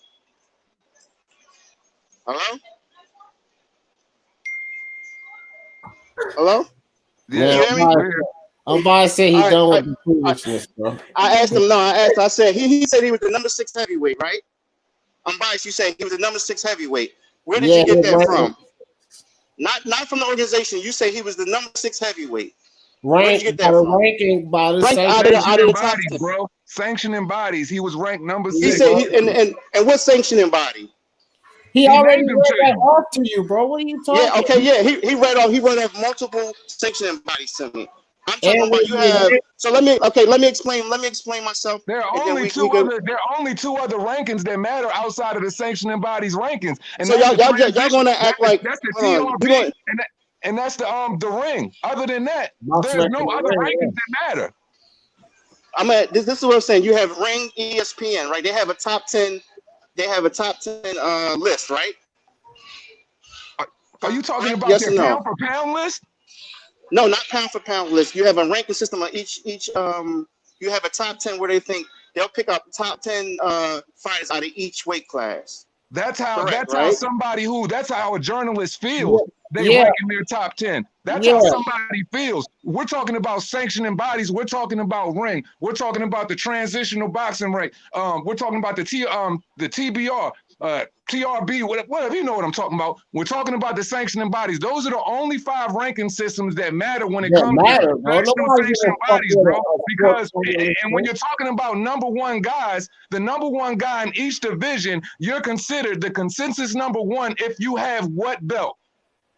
You have to have that Ring Magazine belt. So Tyson Fury wasn't even considered number 1 until he got that Ring Magazine belt when he fought Deontay Wilder the second time and he won the WBC. Not when he had a draw, not when he fought Safari, not when he fought Pianetta, not when he fought Tom Schwartz and they moved him up to number 10 in the WBO from being ranked number 48. The difference between those guys and Andy Ruiz is Andy Ruiz just came off a loss from Joseph Parker, and then he fought Alexander Dimitrico after that, and then he got in a fight with Anthony Joshua. Andy Ruiz was already a ranked fighter. Tyson Fury was never ranked because he wasn't even fighting. He was inactive. And then he fought all unranked guys. They had to move him up in the top 10 rankings because he was going for a title fight with Deontay Wilder. That's the only reason he was there. The same with the other guys that Tyson Fury fought. Well, this is my point. My point was initially that Wilder lost to Fury, which is a way better heavyweight than Ruiz. And I'm saying, like, hold on, repeat that again. I didn't hear you. Repeat that again. I said the point is y'all comparing AJ's loss to Ruiz when Wilder lost to a guy that was a top 2 heavyweight. No, see, you're missing the point. See, the conversation when it came to comparing Deontay Wilder and Anthony Joshua's loss it was how do you guys feel as though Anthony Joshua could come back and get the win off of the media rematch, which is not giving Deontay Wilder that same respect. Deontay Wilder got beat pillar to post. Anthony Joshua not. Hold on. Let me just say this, 2 hands. Just got clipped. 2 hands. Let me say this real quick. So in the case of Triple G versus Vanis, right? What happened with the sanctioning body and why didn't they want to sanction that fight? Because he wasn't ranked in the top 10. No fucking sanctioning body is going to allow you to fight somebody that's not ranked in the top 10 as a champion. But you get my drift. And especially with the IBF, right? Okay, look. No, we don't get your drift. So I mean, no. My drift. I'm just confused. I'm confused. Okay, here. my drift is like I said that you still hadn't provided me with his ranking in the top 10. Except you did it with the sanctioning bodies, but I'm not even going to get with that. My point is Wilder lost to Fury, which was you guys and you guys agreed to it. He was either 1 or 2, right? Like, I mean, even hold on, but even no. You trying to take what we saying and you trying to flip it. Right. Saying we rank him 1A No, I'm not trying to. 1B. No, I'm not talking. I'm talking about no 2 hands. Finish, man. You trying to say no? We were talking about him after the win to damn Deontay Wilder, and now that he's champion, we weren't talking about when he drew with damn Deontay Wilder. Come on, yeah, that's what I'm talking about. No, that's what I'm talking about. But no, that's what I'm talking about. No. Where did y'all? No, I'm asking. Okay, where did y'all have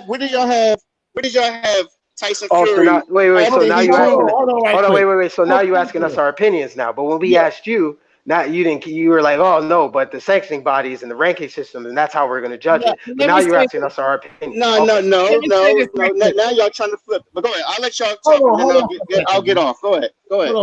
Let me say this.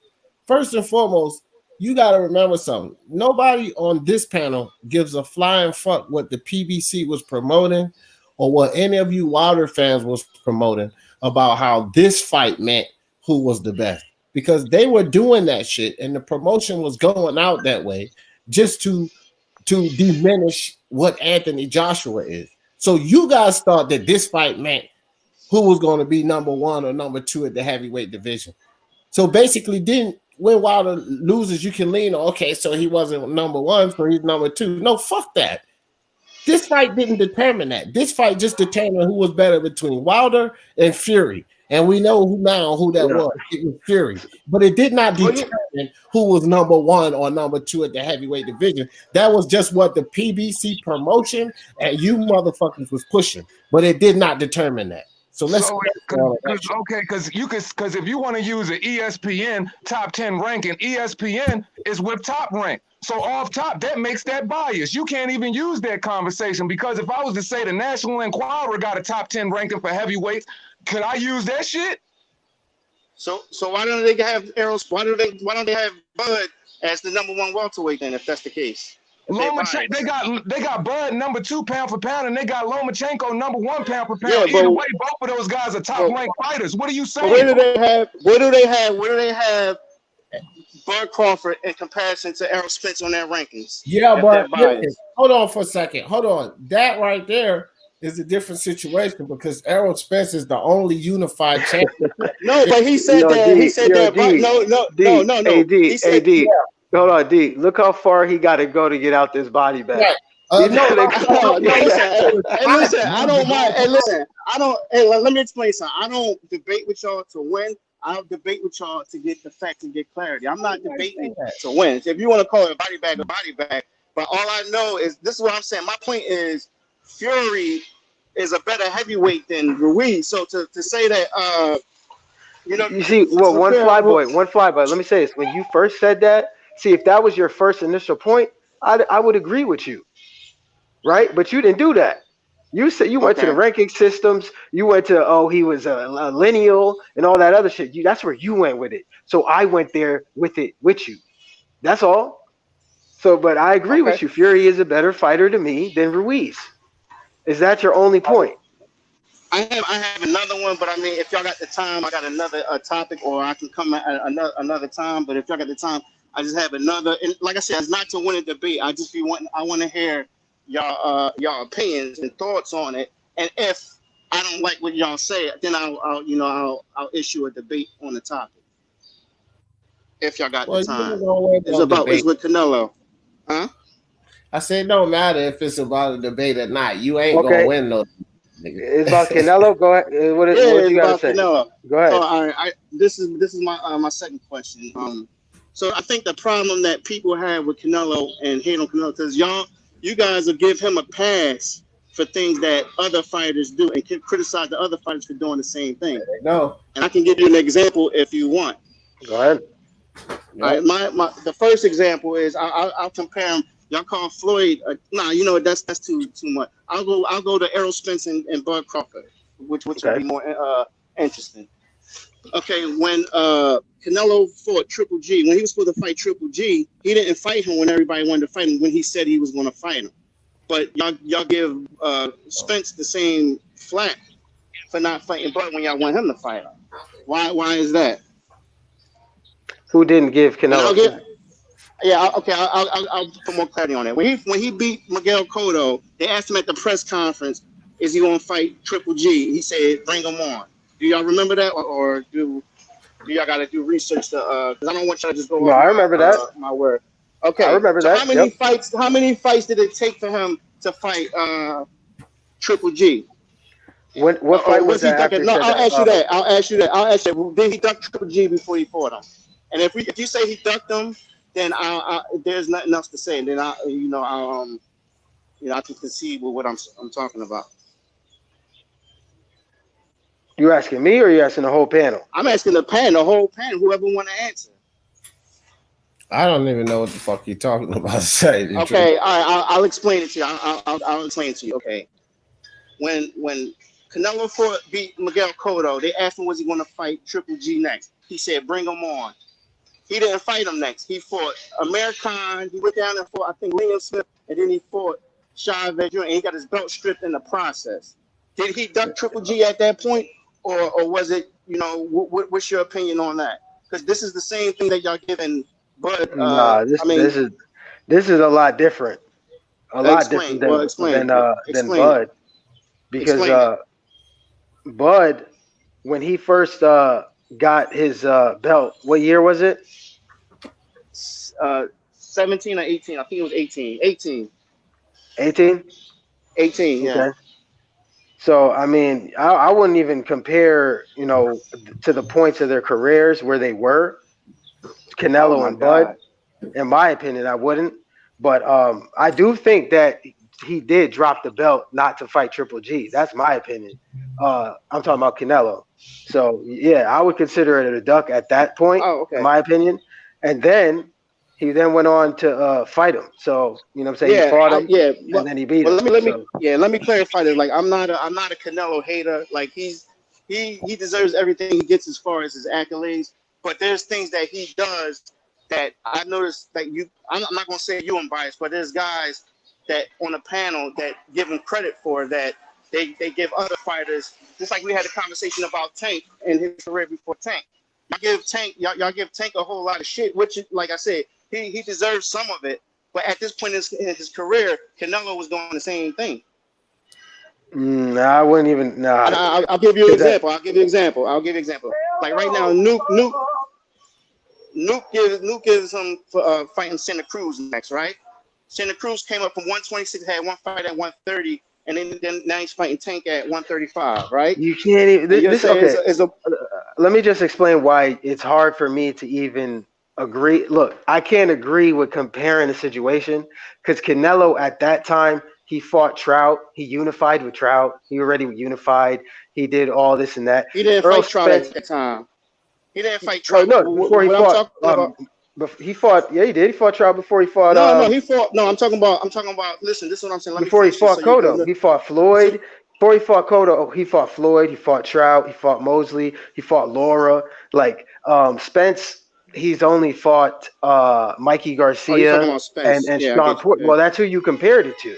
That's Yeah, who you yeah. compared it I to. went to two different. Yeah, I went to two different places. So But I see you back it's on. kind of Go ahead. I'm sorry. it's Yeah, not go ahead. really this. It's not really the same. But if you're asking me if Canelo avoided Triple G at that time, I can't disagree with somebody who thought that. You know what I'm saying? But to me, it looked like he was gearing up to fight Triple G when when he fought Chavez. Then I was like, all right, Triple G is next, and that's what happened. So So you're saying that but when you say it's not the same thing, like why do you say because of the people he fought prior to that, and it gives him like a little bit more leeway to do what he wants? Is that what you're saying? I mean, I don't know how the contract worked, but I feel like they actually agreed that they were gonna have. Didn't they agree that they're gonna have in between fights or something like that? So you saying business came in the way of it is what you're saying? No, no, I feel like they No, so they came together.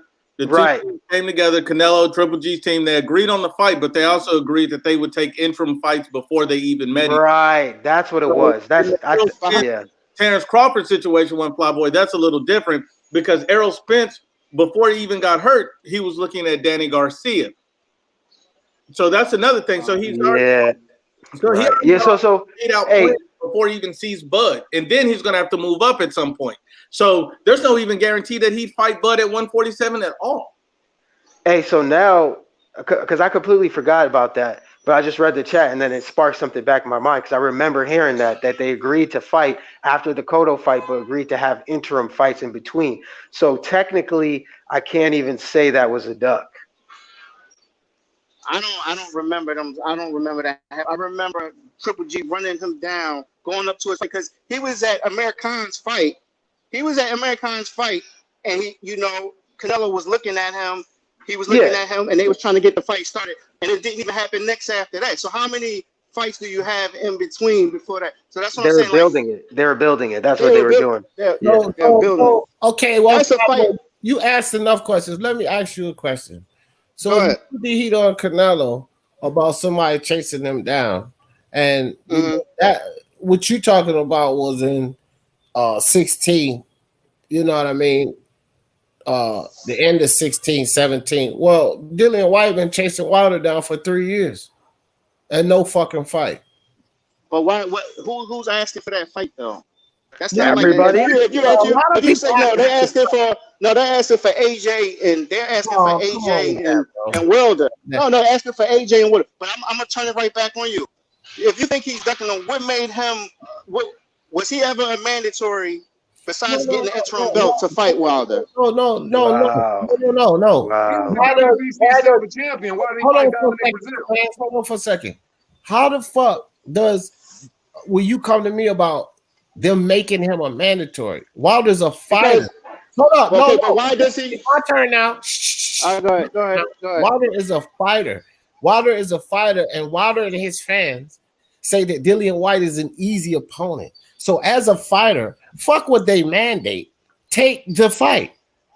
Don't talk about no mandate and mandate stop. If he's a warrior, what makes win, take the fight. But he because he's shown over 40-something fights that he wasn't willing to fight the best. It was just a pattern that he wasn't willing to fight the best. He fucking ducked him, bro. And you Wilder fans. Let me ask you this. And you know what? Listen, you also know why you can't even compare the two, because I completely forgot that they actually agreed to fight each other, but have interim fights in between. And for the fact that they did that, you could not consider that a duck on Canelo's part. However, Spence and Tank, they ain't agreeing to fighting nobody. Right. That's the difference. That's who y'all can't do that to me though. You can't let D come in and say what he gotta say, and then you come in and say like can I rebuttal something, because you got me all over. Yeah, go ahead. Well, you all over the place in the first place, but go ahead, man. I'll go with D first. What AJ and Wilder was the fight that everybody wanted to see. So for him to say he ducked Dillian White didn't put himself in no position to get a fight with. Hold on. To demand that. Hold on. How did Dillian White not have put himself in a position to demand it? If you're ranked number 1 in the sanctioning body, what is that supposed to make you? That doesn't make you the mandatory. You supposed to be the mandatory. Yeah. You supposed no, to it be doesn't. The mandatory. No. And on top of that, Dillian White was a WBC silver champion. He chose to fight Dominic Brazil over Dillian White. How does that make sense? Let me tell you what the rule book say. The WBC rule book say that. Hold on, and how does that not make sense? Tank is the WBA gold belt holder, right? Yeah. So doesn't that make him mandatory for Lomachenko's WBA? Does it make him the mandatory for Lomachenko's WBA? Yeah. Okay, so what are you saying? So because Leonard Ellerbe came out and said he's nobody's mandatory, but the WBA gold makes him Tank's mandatory, just like the WBC silver belt should have made Dillian White Wilder's mandatory, but he chose to fight a number 3 guy in the WBC over choosing to fight the number 1 guy in the WBC. And who would have made more money fighting, Dillian White or Dominic Brazil? Okay, but listen, this is the thing. That's not how the WBC works, though, bro. You saying right? Yeah, it the should go that WBC was way. protecting Wilder. That's no, what the it was. No, the W. This is what they say. You have to fight 2 men. You got to be the interim champion, or you have to fight 2 mandatories to fight to be mandated as the mandatory. He did neither until just now. Bruh, he went through they had to go through a whole process of trying to sue the WBC. Then they had to make Oscar Rivas the WBC title eliminator for him to become the mandatory number 1, which he won, and he's still in the process of waiting. And because I'm gonna tell you why. 2021 you know why? For Tyson Fury. You know why? Because he didn't fight. They told him to go fight Luis Ortiz. He didn't want to fight Luis Ortiz for the mandatory spot. They try to put on that too. They told him to sign with the WBC on top of it, and then they try to make it a second mandatory. You mean PBC? Dillian White said he wanted something in writing to take that fight, and Wilder wouldn't even put it in writing. So what did Wilder say? Wilder said he would freeze him out for 2 years. Yo, but hold on. One fly boy though. I'm staying on topic with what you're saying, but let me ask you something, man. Because when Tyson Fury was fighting Sefer Safari and Pinata, were you like, yeah, man, I really want to see him fight Wilder now after he fought them? Okay, so at that point, did you want to see Wilder versus Dillian White or not? You were just like, no, doesn't matter. I never said no. I mean, if he would have fought him, it's a good fight, but I wasn't like, oh, damn, he got to fight this guy. Like, that's not the fight, because everybody was looking forward to him fighting AJ, the AJ fight. But like Right, but push, when we realized we weren't getting that, you wouldn't have been okay at that point to be like, yeah, I would let's have get been that okay. Dillian Yeah, but then White he going went in on. for it, and then he went in for it. He fought Fury. Fury. Right, that's my point Yeah, right there. That's my point right there. So at that point, when he was fighting Sefer Safari and Pinata, you weren't like, yo, I'd rather see Dillian White because he's actually yeah, fighting good, yeah. legitimate heavyweights. That's when they put Brazil in as the mandatory. Hold on, one fly boy. One second. I want to welcome the world famous Boxing Wave in the building. Everybody, What up, y'all? What up, y'all? What's going on, man? This is one of the most knowledgeable minds in the game right here. Yo, Wave, I know D want to shout you out, 2 hands unbiased. You guys can have at it, man. What's going on, Boxing Wave? What's up, y'all? What's going on? Y'all hear me clear? Yeah. Yeah. What's going on? Nah, I wanted the dude to finish his stuff because I wanted to jump in, but I was gonna let y'all finish doing what y'all was doing. Yeah, I can't. Where was I? Where was we at? You know, we covered a lot. Where you was at with that crazy It's not. Hold on. It's not crazy. Hold on, D. It's not crazy because this is the thing. Y'all saying Dillian White should have been.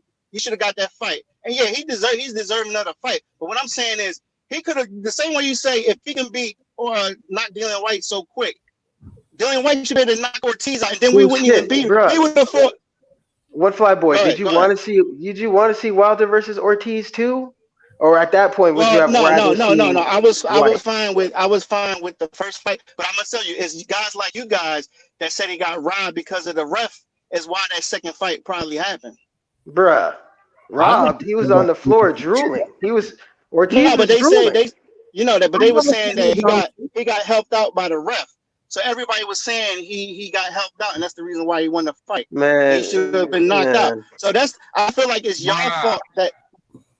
Listen, one fly boy, that's bullshit, and you can surf my channel. I never put up a video saying no dumb shit like that. Ever. Not you per se. I'm not saying you per se. You just said I'm talking about the word that the people that's okay. You didn't say it, but it's people on the panel who said it, right or wrong. Not to my knowledge. Not you. Nuke said it. Nuke said it. Got robbed. I never said he got. I said it was Nuke, but I said he lost. I never said he got robbed. No. The first fight. Nuke, not the second fight. The first fight, I thought he hit him. I thought Wilder should have got the fight. Should have got waved off. When I thought he got stopped. Exactly. So that's what I'm saying. It's things like that. Is the reason why. But I said you should really look at it because I thought he should have got waved off. I mean, think about it. If that was look at Deontay Wilder in the Fury fight. That's essentially the same way. Both of those guys was woozy. Wilder in the Fury fight, the same way he was in the Ortiz fight. Really not defending himself, really woozy. You could have waved off both fights. Yep. And now they threw the towel in the second one. They threw the towel in the second one. The towel wasn't thrown. What I'm saying. I understand that, but I'm just saying, how is it far fetched if a ref would have waved it off? It wouldn't have. No, you can't. Ridiculous. No, you can't go against with the. It's far fetched. Why did the doctor on the side examine him? No, I said, listen, I'm not saying, I'm telling you, he asked me, did I want to see the second fight? I'm telling him why the second fight happened. I'm not saying that it was, what y'all saying is wrong. He asked me, did I want to see the second fight? And I'm telling him why the second fight happened. Okay, well, right there, when you said you're not saying that what we're saying is wrong, then like I just told your ass, ain't none of us put out none of those hating ass videos you're talking about. Because you just, hold up. You just admitted that what Nuke said you agree with. That's the only. I never said y'all put out hate video. Nuke said. Well, that's exactly what you said. Y'all are the ones that was saying. All right, so I said none of us. So let me clarify. Okay, I'll clarify because I didn't. What the fuck is wrong? I didn't say you. Yeah, I didn't say you. You said y'all, motherfucker. Who are you talking to? Yeah, but I'm talking about everybody who dislikes Wilder and they feel like Ortiz. Okay, well, look, do me a favor. Don't tell us what no hating ass groupie say. Don't tell us what no hating ass groupie say. But there's somebody on the panel that said it though. He just admitted. No, he just admitted that he said that the ref gave him more time. He didn't say he got robbed. He didn't say he got robbed. Okay, let me. Okay, yeah. Okay, let me clarify. Let me take that out. I didn't say rob, but they're saying that that's the reason. No, I said let me take that out. I said let me take that out. Okay. One fly boy, can we just move on, bro? Because I really don't know. With that woman. I want. know where you going with this. Let's give Wave a minute. No, This That's real the way quick. to talk on something. Wait, what do you? Hold on, everybody. Let's give Wave a minute to speak about this whole situation and your thoughts, my brother. All right, this because I've been listening to it in the car. I just got in the house. I was just trying to join while I was in the car, but it wouldn't let me. Yo, the first issue I have with this dude, no disrespect to you, One Fly, because you wasn't disrespectful the whole time. You just trying to get your points across. When you came in, the first thing you said, Vladimir Klitschko had he got knocked out 3 times, and Joshua for him after a year layoff, and that's all you said. At that very moment, I already knew where you were going with it. Like, you didn't have to say anything else. Like, how do you introduce Klitschko as in a guy that got knocked out 3 times already and took a year off, as if that's all that he's done? Like, you didn't even bring up the fact that Klitschko went a good 13 years or so without taking a loss, or didn't get knocked out in 13 years or something like that. But that's okay. But that's Fury. But that's hold on. But that's Fury's. Hold on. This is the second issue. When you're talking about this thing with Canelo and everything, you started with that.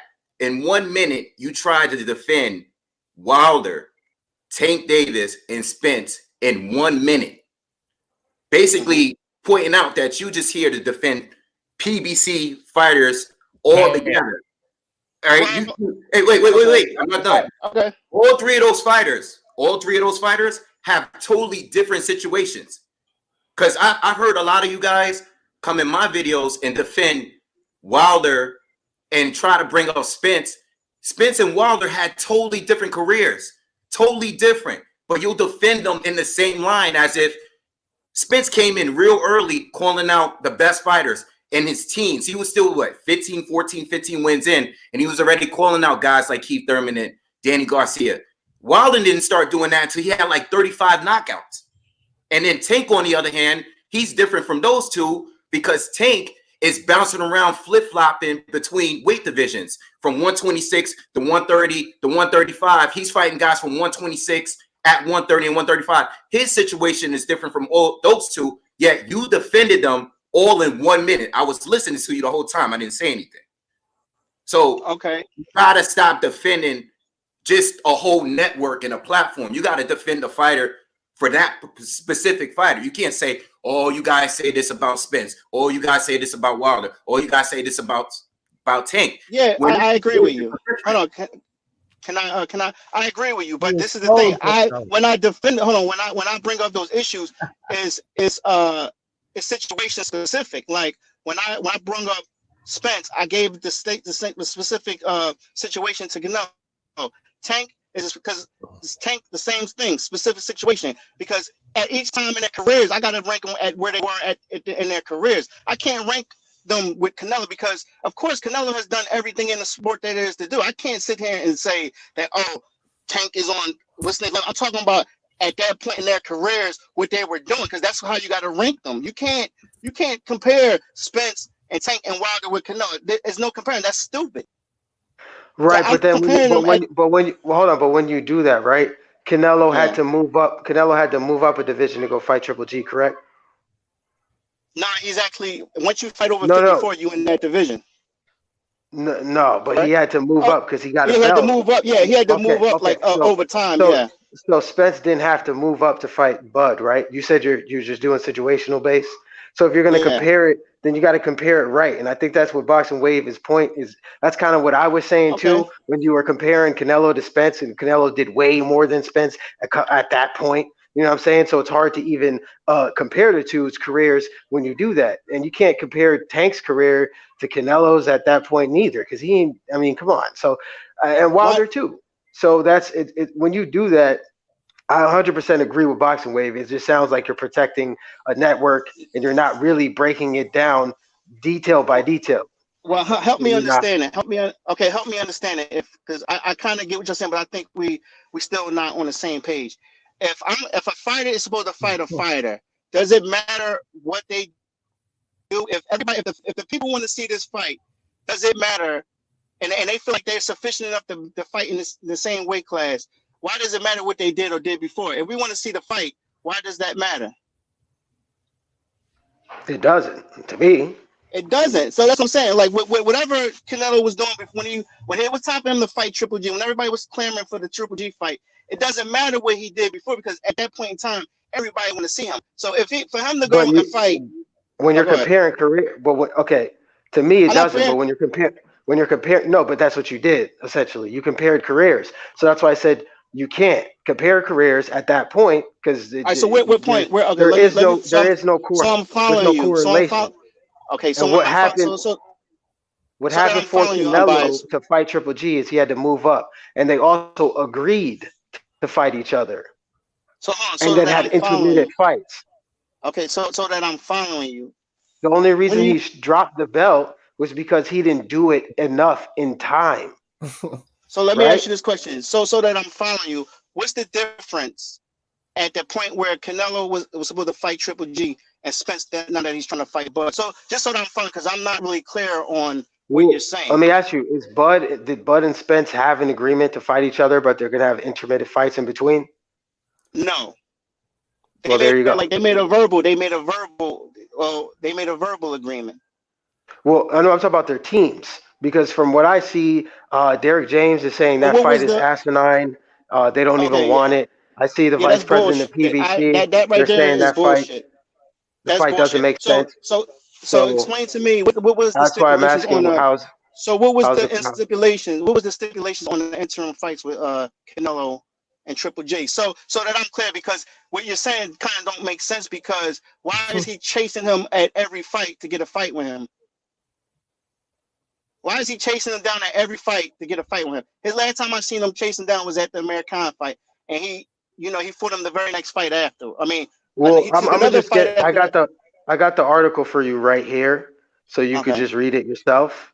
Well, But can you yeah, say he it? had. I mean, I'll take your word for it. I don't feel like reading the whole thing, No, you ain't got to but read the here's whole the thing, but oh, okay. Golden Boy and K2 Promotions, they faced the deadline, and that was why Canelo actually got stripped. But they still agreed to have interim fights in between. I'll drop the link for you in the chat. I completely forgot about this. Somebody brought it up to me, so then I just jogged I'll my read memory. it. You So know, I can't consider that a duck when they agreed to actually fight. Whereas Bud Crawford and Spence, they didn't agree to actually fight. Earl Spence is talking about fighting other people, and his trainer is saying the fight is asinine and is dumb. And then the vice president of the PBC is saying that fight won't happen unless they treat Bud Crawford like Fury and make him a bigger star. So it's not really the same. Again, well, the fact that he fought him, it's irrelevant. But I'm just trying to get clarity on where your mind frame is at, or where you guys is at with calling Bud a duck and not Triple G a duck, because in my opinion, it's the same exact thing.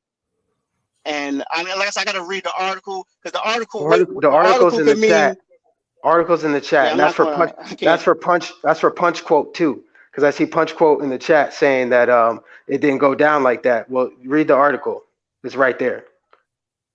So how do you explain him following him at the con fight and wanting to fight then, if that was already a stipulation, It's and called calling him building out? the fight. It's called So building the fight. but that fight, okay, I can agree with that, but that fight was already built. Khan's And got knocked. Hold on, just think about this. Khan got stretched, right? And then immediately yeah, after he got stretched, it made Canelo look like a monster. And now he's fighting another guy in Triple G. That's building the fight. That's he what didn't happened. fight him next though. But okay, he didn't fight him Hold next. on. I just want to say one thing. So what you're saying, wouldn't that make Deontay Wilder? Wouldn't that make Dillian White a duck on Deontay Wilder's behalf? That's not the fight, no, because that's not the fight everybody want Oh to my see. Is God, what I'm I'm out. saying.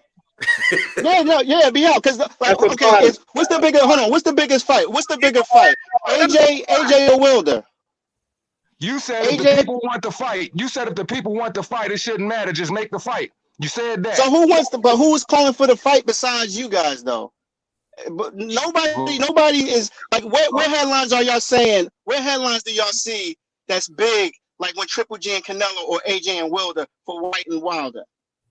Now, if you tell me that, then I'll say yeah, but that's not the case. White get bounced off the deck every fight. Like, that's not a fight everybody is looking to see. You know what I'm saying? The fight everybody want to see is Wilder and was Wilder and AJ. So that's not like comparable. Yo, but that's why I went back to that simple point when we knew we couldn't get that fight, and Fury was out here fighting pinatas and the Sefer whatever. Yeah. When he was doing that, that's the fight you wanted to see? You But didn't want to see Dillian White So at that point? That was Brazil, and that's when it came to Brazil and Wilder, right? And now he was the mandatory. They made Brazil the mandatory. Another reason why I know Deontay Wilder ducked Dillian White is because Deontay Wilder told Dillian White, "You got to sign the PBC in order to fight me." What type of bullshit is that? Can you explain that to me? Okay, that when did he say that? When did he say? I can tell you What about do you the mean only thing that I know. The only thing that I know he said. You need an article for that? Hold on. I got you. 1 second. I'll get the article for that. No. I'll take your word for it. But okay, for him to say that you got to sign the PBC, that to me that I don't know why he would say that. But he told White. This is what he told White in the email. I mean in the text message. Tell your people to give me what I want, or I don't have to fight you for another 2 years. That's what he said. He didn't say that he didn't say that he was going to duck him for 2 years. He told him, tell your people to give me what I want, or because I don't have to fight you. You're not up for a mandatory for another 2 years. That's what he said. Hello? Ain't no getting through to him, man. Well, I mean, okay. If I'm saying something that's not true, then I'll concede. Tell me what I said that wasn't true. It's just that you killing your own arguments with your own logic. So tell me, listen, tell me what I said, and like I said, I'm not an unreasonable guy. I'm not here to win I'm not here just to win a debate. I'm just trying to get the facts out. And plus, for people, they don't know the questions to ask. So I'm asking you guys, and like I said, if you guys tell me and it makes sense, then I'll concede to the point. So what did I say that wasn't true? Look, this is the thing. At this point, it doesn't seem like anything makes sense to you because these guys provided you with information, articles. I seen them posting articles, everything. Yeah, I didn't. These guys gave you a full ranking system of Andy Ruiz earlier. I heard that too. It's like whatever you're being told, you just don't agree with it. You're not going to agree with it because, as I said earlier, no fact behind it. There's no fact behind it. Plus, you talking over me. I just listened to you talk, bro. I didn't interrupt. All right, go ahead. All right, go ahead. This is the thing. Like, you came in with your mind made up already, no matter what was going to be told to you. Like, when you came in, again, when you come in and say Vladimir Klitschko got knocked out 3 times and it hasn't fought in a year, I already knew your mind was made up already, no matter what we said. So, I mean, listen, everything you're saying here at this point, just like you said, if people want the fight, why not take the fight? We want Bud versus Spence. I've said that countless times on my channel. We want that fight. The dude, both dudes hold belts. So what is the holdup? What are we holding up for? This is before the accident. I'm saying, what's the holdup? You said that, so let's get that fight. But you will defend Spence at the same time while saying that. Well, this is the thing, and this is what I said. I gave you a Canelo situation. I'm not talking about Canelo. No. I'm saying no. I'm telling you why I said that. We want the fight. I agree. We want Spence versus Bud. And I said to you, we wanted Triple G and Canelo. It took time. That fight didn't get made right away. So I'm just saying, why is it different? Why is it different for? Because I just explained to you why it was different. You said that Triple G and Canelo came to an agreement to fight each other. You said 3 interim fights. Hold on, this is the difference. Canelo wanted to smoke with Triple G so much that he actually agreed to fight him and had interim fights to do that. Okay, Bud Crawford wants the Spence smoke. Spence doesn't look like he wants to fight Bud. Okay, not only Spence, his trainer doesn't look like he wants Spence to fight Bud. Not only that, the vice president of PBC doesn't look like they want Spence to fight Bud. Not only that, Floyd Mayweather doesn't look like they want Spence to fight Bud. So it's a lot different. Actually, there's no correlation. Tell you what, it's not even. There's no equivalent. Something I'm gonna ask you. Do you remember Oscar saying they was going to let that fight marinate, him and Triple G? Do you remember that? I remember that vividly. That he after he beat Miguel Cotto, he said he was going to let that fight marinate. So like, this is what I'm saying. It's the same thing. No matter where you want to slice it, we didn't get that fight right away. Do you remember that or no? I mean, I'm just asking. Bro, Like I said, I don't remember that, and I don't honestly. You just be all over the place. Now you're trying to talk about.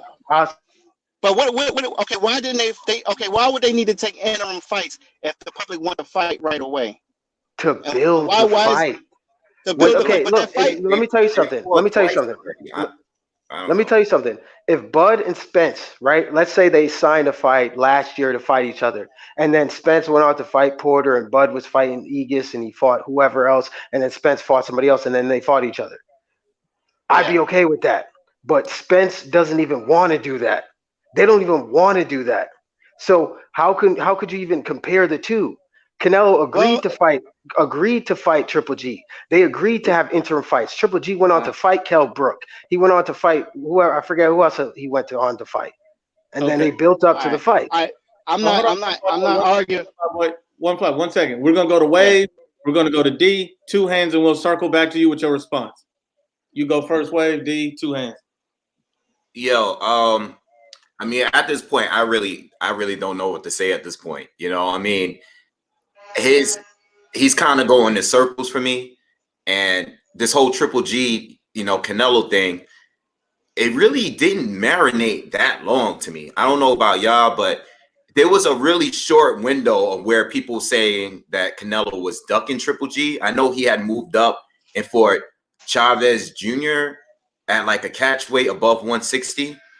I think before that, was it Liam Smith he fought before that? I can't remember exactly. I can tell you exactly. It was Liam Smith. It really wasn't a long window because you had people that also wanted Canelo to fight people at 154, including Demetrius Andrade and whoever else was down there. So, and then on top of that, you had Triple G, who people felt that he didn't fight anyone up until Daniel Jacobs, So, I mean, even when Triple G fought Kell Brook, I remember people saying that Kell Brook at the time, as far as skills, was his best opponent ever. So I really don't know where you're going with this because they fought twice up to this point, whereas the Bud Spence thing was building up before Bud actually went up to 147 because the guys at 147 were saying prior to that Spence would have to, Bud would have to move up and win a title in order to fight them. So once he did that in his first fight at 147, people were like, okay, well, he has a title. What's going on? What's up? And then that's when everybody was like, oh, all you did was beat Jeff Horn. But when Jeff Horn actually beat Manny Pacquiao, that's when all the fighters, including the PBC fighters, because I remember guys like Danny Garcia making tweets at Jeff Horn like, yo, I'll fight you. They were quick to fight Jeff Horn when he won. But when it came to Spence winning, it turned into a whole different story. Like, oh, nah, he got to fight some real killers at 147 before they get in the ring. So, I mean, I don't know. I'm just kind of going on the top. I don't have anything in front of me to see the order of all the fights, but I don't even know why we comparing Canelo and Triple G to Spence and Bud right now, to be honest. I don't even know why. This is what I'll say about it. One Flyboy, look, man, he the kind of cat that come in here and you cannot justify any type of bullshit with something remotely similar that someone else does, because that's what you do. Like, we'll ask you a question and tell you to explain this, and you'll go to what Canelo did or what Anthony Joshua did, and that's irrelevant, bro. We're asking you about Wilders and the Tank Davises and the Spence. And then you are, well, I don't understand how people can say this and that about Canelo when it doesn't matter, bro. Explain and justify the lack of what your guys are doing. And stop bringing all of that other stuff into the table, because when you bring that other stuff to, that's what we're defending. That's what we're trying to tell you, that it's not the same, but it still doesn't have anything to do with you justifying the lack of what these guys are doing, because that's the initial question. The lack of what Tank is doing, the lack of what Spence is doing. Fuck bringing in what Canelo and Crawford and them are doing. Let's talk about the lack and only the lack of what your fighters are doing. And when you can hold them accountable for the lack of what they're doing, that's when we won't have this whole roundabout bullshit. Yo, but D, his points are not even parallel. I know that's that. the issue. You know what I'm saying? That's true. It's That's like a true, zero right? connection. And Boxing Wave is 100% right. And that's why I had to call him out on this point when he first came out and said Klitschko got knocked out 3 times before AJ. Didn't he get knocked out 3 times before Tyson Fury too? So we could see your whole perspective, what you were trying to do, right? We knew you were just trying to protect Wilder. How you doing? How you doing, sir? All right. Yeah. All right. Is it my turn yet or no? Hello? I mean, do you even deserve a turn? Like, No. I'm saying no. Listen. I hear what y'all saying. But I'm not gonna go back and forth with you guys. 1 second, one fly boy. We're gonna give Two Hands a shout, and then you can respond to everybody's comments. Two Hands. Man, this is all I gotta say, fellas, man. One Flip Flop Promotions. All right, my turn. All right, so first I want to say, I appreciate y'all boys for doing what y'all doing, because there's other channels that just talk shit and they don't let nobody. You guys talk y'all shit, defend with y'all. Can you hear me? He was going in and out at first. Can you hear me? Yeah, we was going in and out at first. Easily get up here and talk y'all shit and not respond to nobody, give nobody a chance. So I applaud y'all for that, And the reason, and let me just say this about, why I throw Canelo and everybody else. I do hold the fighters accountable, but Canelo is the standard of boxing right now. He's the face of boxing. So when you can criticize a fighter for what they're doing at this point in their career, I always look back at the best fighter at that point in time and say, well, what were they doing at this point of their career? And that's the reason why I say, okay, when Canelo and Triple G and Spence and what's name, that is a parallel. So I don't know how you can sit here and say that's not a parallel when that's the biggest fight in boxing right now. Triple G and Canelo is the biggest fight in boxing. How is that not a parallel? And also, so I mean that's basically what it is. Like when you have the best fighters in the world fighting, or the best boxers, you want to make parallels to what they're doing. So that's why I use AJ when y'all boy, that's opinionated, man. You feel as though that's opinionated, homie, because you feel as though Triple G versus Canelo would be the biggest fight in the world right now. When truly the 2 biggest fights in the world people want to see right now is Tyson Fury versus Anthony Joshua for undisputed, and Bud Crawford versus Errol Spence. But and also your parallels are completely wrong, right? You said Canelo and Triple G, they were marinating just like Bud and Spence. No, they were not. That's not the same thing. Canelo and Triple G agreed to fight each other. They basically had 2 fights in between, then fought each other. All right. Bud Crawford wants to fight Spence. Spence and his whole conglomerate over there at PBC want nothing to do with Bud. That's the difference right there. That's where the parallel doesn't exist. Okay, I mean that's an opinion, but I guess that No, it ain't an opinion. That's a fact. It's not because he said hold on. Did Spence say he doesn't want to fight Bud? Bruh, are you joking? He's been pretty public about his views on it. His whole opinion. He said this is what he said. He said he's going to clean up his side of the street first and then take Bud's belt. Okay, now let Wade respond to that real quick, one fly boy. Okay. Well, not everyone on his side of the street was always available. Sean Porter finally stepped up, but we can't forget it took a lot to finally get Sean Porter in the ring with Spence when Bud was already open and available to fight him. Manny Pacquiao may not be available to fight Errol Spence next. We're still waiting on that. We're hearing rumors of Mikey Garcia. if Mikey Garcia doesn't or if Pacquiao doesn't fight Spence next because he fights Mikey or Danny or whoever he decides to face, Spence will be available to fight Terrence Crawford, who has a belt. That would be another unification match. If he's waiting around to clean up his side of the street, we got to remember here that his side of the street ain't always available. So where are we gonna go with that?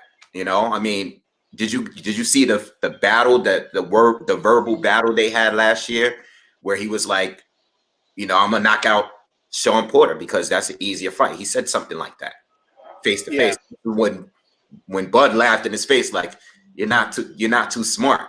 You know, like, he basically told on himself. He wants to take the easy route first. And you know what? I wouldn't even have, because I actually like what Spence is doing. I like Spence a lot.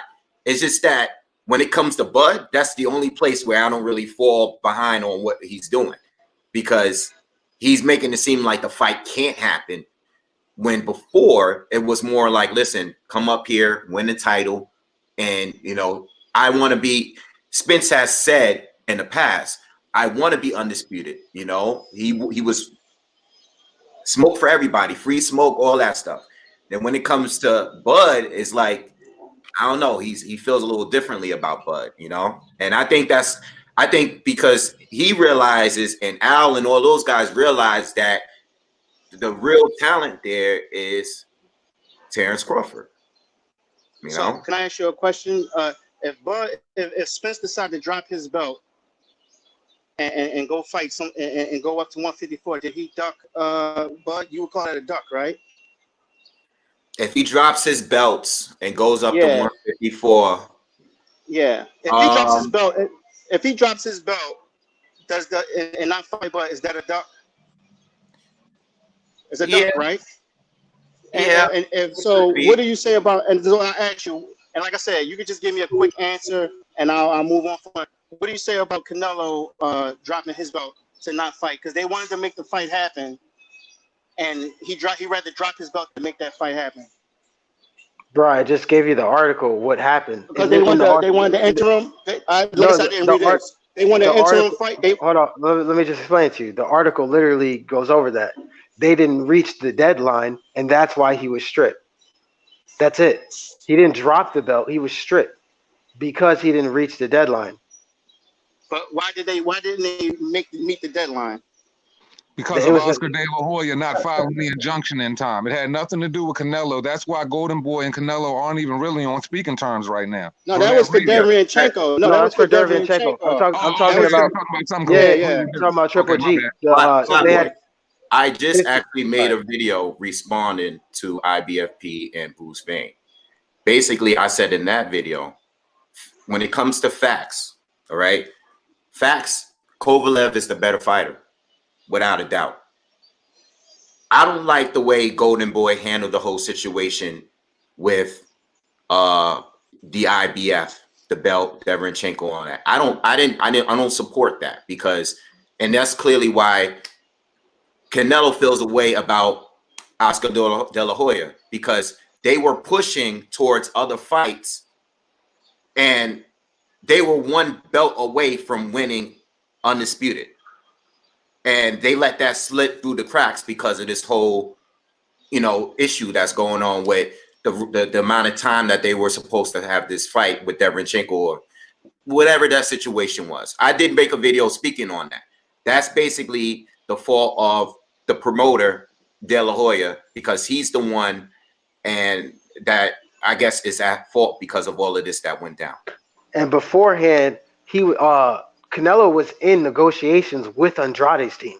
They were actually talking and trying to make that fight. And then the mandatory came about. And then Derevyanchenko, which I low-key agree with some of what you're saying, Boxing Way, but I think Derevyanchenko is also at fault here, because Golden Boy offered them 5.5, right? He said that's a low ball offer, and then he took 5.2 versus Triple G for the belt.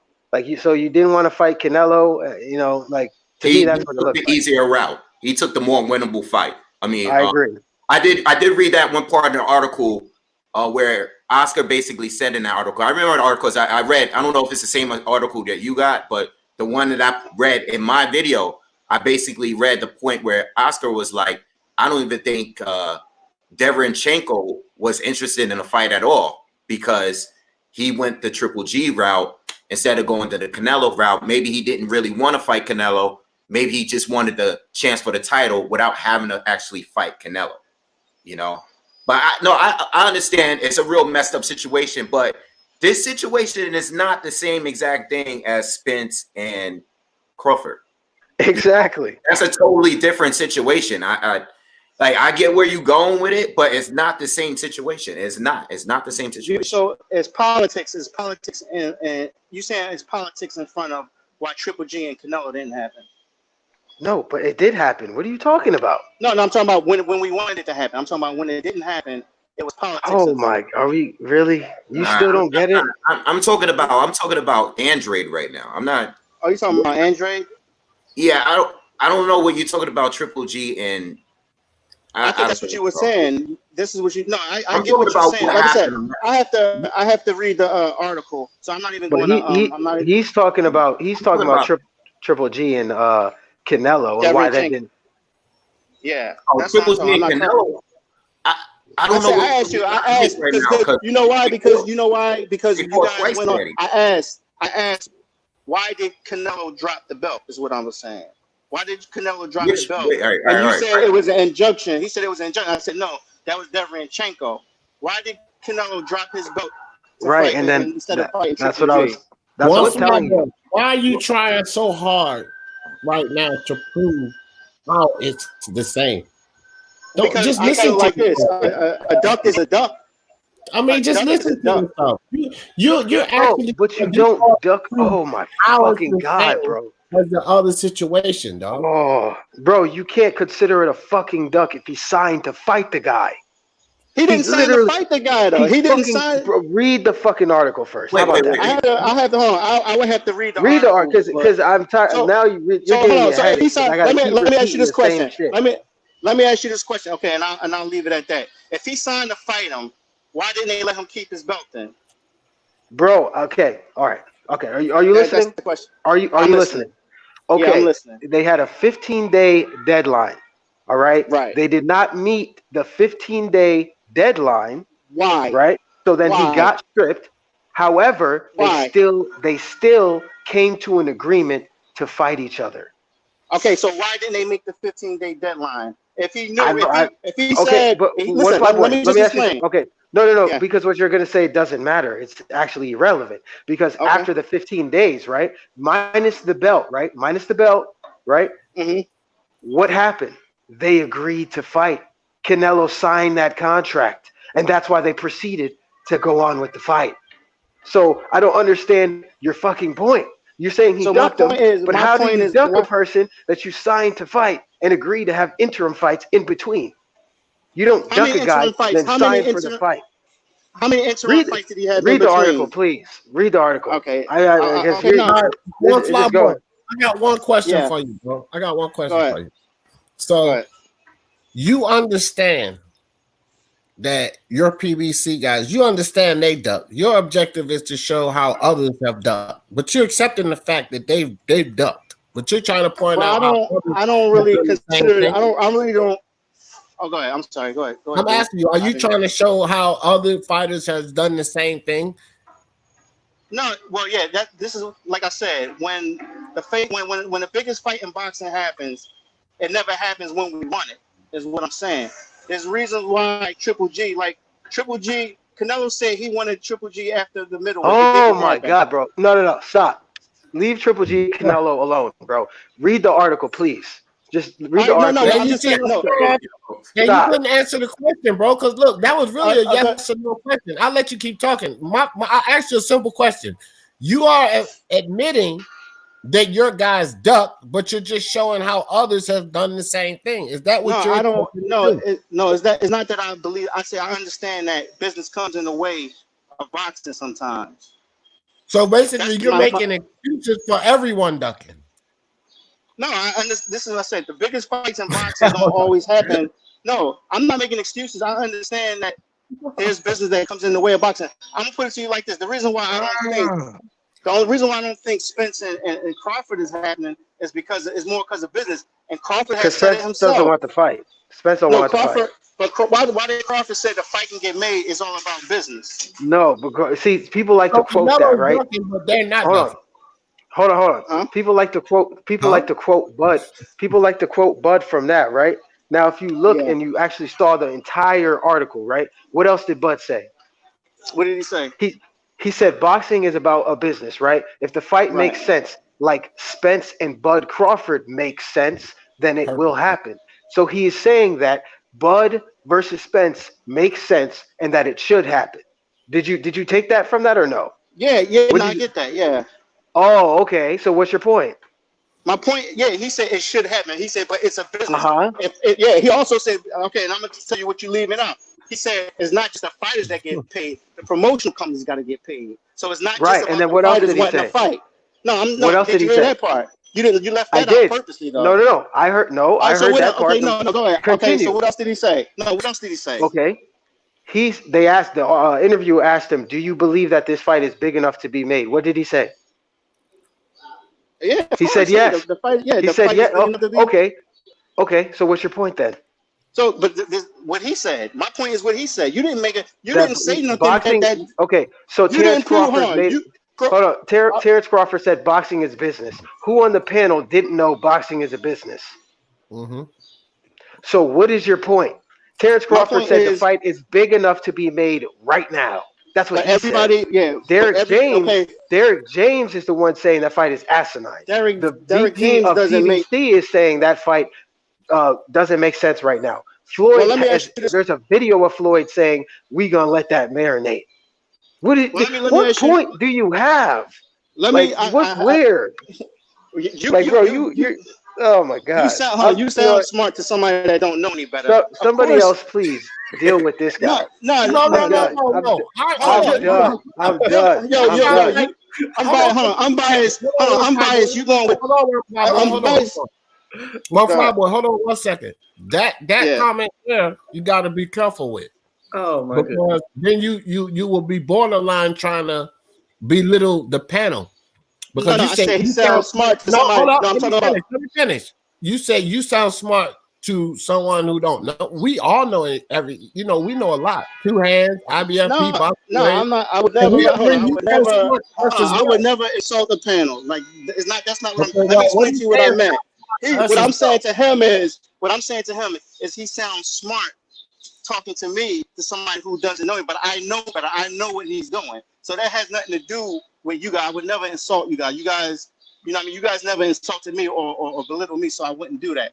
But go ahead, you can finish. Because I just wanted to cut you. I just wanted to correct you because I wouldn't want you.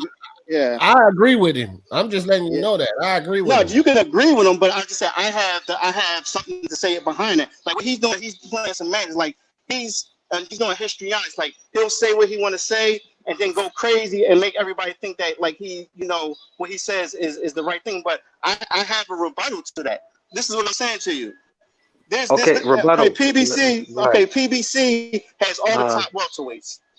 So to them, it doesn't make sense to them to offer. Oh my God, bro! What? See, there you go. There you go. I can sit here. I can say, "Oh my God" to everything you say. No. But now you're just basically okay. This is what you're doing. You're justifying Spence ducking Crawford now. That's the route you're about to go. No, that's I'm what not you're justifying. Doing. You just said PBC has all these welterweights, so it makes sense for them not to fight Crawford right now. That's basically what you're about to say. Am I wrong by saying that? No. Can I just finish what I'm saying first? Because go ahead. Again, you let me ask you this question. You want the Spence fight right now, right? No. Finish your sentence, just please. Okay, what you're about to say, finish it. PBC, boxing is a business. PBC has all the top welterweights. So in their mind, they're going to make all the money that they want to make before they go fight this man. So that's not a duck. If they say we're going to fight. Oh, so it's not a duck. No, if they say we're going to fight Bud on our time, how can you consider that a duck when Canelo fought Triple G on his time? According to the interim fights. According they to the just interim did it. fight. Oh my God, bro. Yeah, oh my God, yeah. Oh your God, yeah, exactly. You just Like, did you it. got- You this said, is how can you say that when Canelo did something? You just did it, bro. It doesn't matter. It doesn't matter. Why do you have to bring other fighters into the PBC situation? because Like the- we don't, because we're not When like it's not my the same. initial. we're not like you my- PBC lovers. We don't support one network or one. Y'all PBC I don't lovers. need no. I'm not no PBC. I like. No, listen, I like you are a PBC lover, bro, and you're in How am I? denial. Hold on. How am I? I mean, look. Yeah. And I just want to point something out, right? Before he even finished his sentence, didn't I say he was about to say that? And then he went on to say what I said he was about to say. But you Bro, said what you just did. said justified ducking is not. Yeah, But you said that's what you justified did. ducking. No, but in That's your, what but you in your, did. hold on, but in your, but hold on, but in your Another own words, hold on, Another but in your own words, hold on, but in your own words, according to the article, him agreeing to fight Triple G, we're gonna have Agreement. 3 or 4 fights in between. They agreed. They agreed. Okay, yeah. So did Spence not agree to fight Bud? Did he say he's gonna fight Bud after he clean up his side of the street? Is that not Did an they agreement? ink? Hold on. Did they ink that in paper or no? Just answer that for me, please. No, I don't know they didn't. So why are you comparing the two? Okay, does it say? Okay, I gotta read. I gotta read the article. Look. You see that they inked it in paper. They said Two hands. Can you get him, please? Somebody else, bro. This is. I'm I'm fucked up right now. I don't even look, right? Y'all go ahead, because I wouldn't even know where to start, man. So much different stuff done took place, man. My head's spinning, bro. That's why my eyes look like that. Okay, so what we're going to do a wrap up of One Fly Boy, because One Fly Boy, it sounds like you're really trying to make your point on the Canelo Triple G. Is there any other example you can use to better, make this make sense? Because that one is just not the one. Is there any other example you can use to make sense? Because it looks like no one's understanding the example. It's been debunked. It's been bodied. Do you have any other example besides that? If y'all say that that's not the same thing, and if you say that interim Canelo and Triple G agreeing to 3 or 4 fights, hold on. See, that's what I'm saying. All your histrionics is to try to make it seem like what I'm saying is not accurate, but it's true. Like, if I want to fight you and you tell me I want to fight 3 or 4 people, you don't really want to fight me. And that's what he did. He fought 3 or 4 people before he got to 3 or 4 people, and only one fight made sense. The only fight that made sense was I want you to hear this, all right, man. So in the terms of Bud versus Spence, right? Yeah. Did they come to an agreement?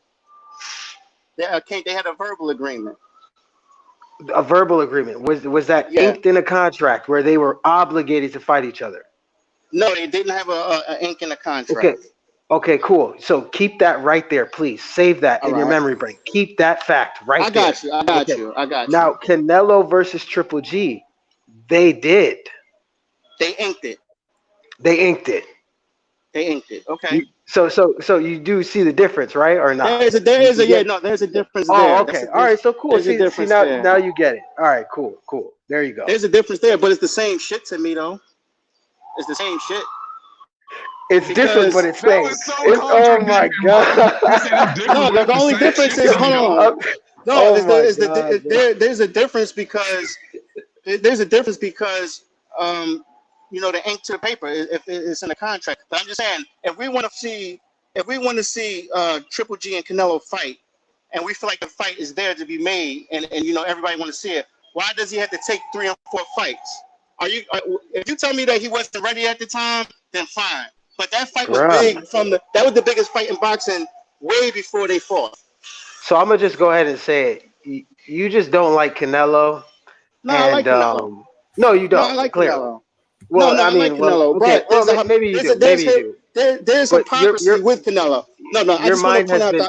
Your mind has been made up. Like it's been made before we even had this discussion. There's a lot of clearly. No, there's a lot of hypocrisy with Canelo. Even when it comes to Floyd, like they call Floyd a cherry picker, but Canelo isn't. Like that stuff right there is just crazy. Oh my God! I just want to put out my boy. One second. Go ahead. This whole debate, this whole situation was not even about Canelo. It was about Bud, and we were making a comparison. No, Nuke. It was about the beginning of it. It was about Deontay Wilder and losing the Fury and Andy Ruiz beating You AJ. know That's shit where out we of hand. started. You got the landlord crossed up. You Look, know shit getting out of hand. look, hey, Nuke, this is how far it's gone. That's how much he's had to reach. This is how much he had to reach I'm to not try to make a point. Look, It's not a It's reason. that you're having spreading headaches, one fly boy. I just don't. I know. look. Listen. Hold on, one fly boy. Hold on. This is what you gotta Yeah. understand, and you can listen to this too, one fly boy.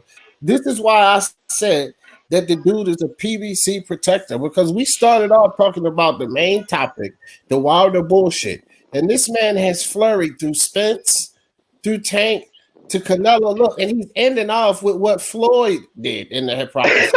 PVC lover, bro. You are a PVC lover, and you're in denial about it, dog. You're not. It's not Hey, denial. yo. Is it not? No. The thing is, the majority of y'all criticism is for PVC fights. So that's what I'm saying. When I see the fighters that y'all like do the same things, it's like, isn't that hypocritical? No, it's not. Yo, but they're not doing the same thing. Our opinion is about PVC movement. It's not about That's the what I'm saying. fight. You guys, hold up. Let me finish. You guys take this shit personal, because when we spit facts about the movement, about the way they move, about the things they do, you're taking it personally because you are a PVC lover. Say it with me. Let's get in. I don't. No, I just want to. No, I'm not a PVC. So No, I just want to know. Let me ask you a question. Yeah. Are PVC making their biggest fights? Like, they pretty much own 154. They haven't Right. just straight up and down unified that division yet. They have Caleb Plant and they have David Benavidez. What's the hold up with that? So these are big fights they could have already. The reason why it couldn't have been undisputed because Hurd lost. It was on his way. Hurd lost, and then Jamel was supposed to be next, but Hurd lost. Jamel lost, so it went in limbo. But they made you. I get what y'all saying. Some fights that they're not making, but they've been making all the fights. Like look at the 147. They all have fought each other almost. The only one that hasn't fought yet, for everybody yet. Danny's fought everybody almost. Sean Purse fought everybody almost. Thurman's been out, and Spence just arrived on the scene when he won his belt in 17. So they're making the fights. You can't say they're not fighting each other.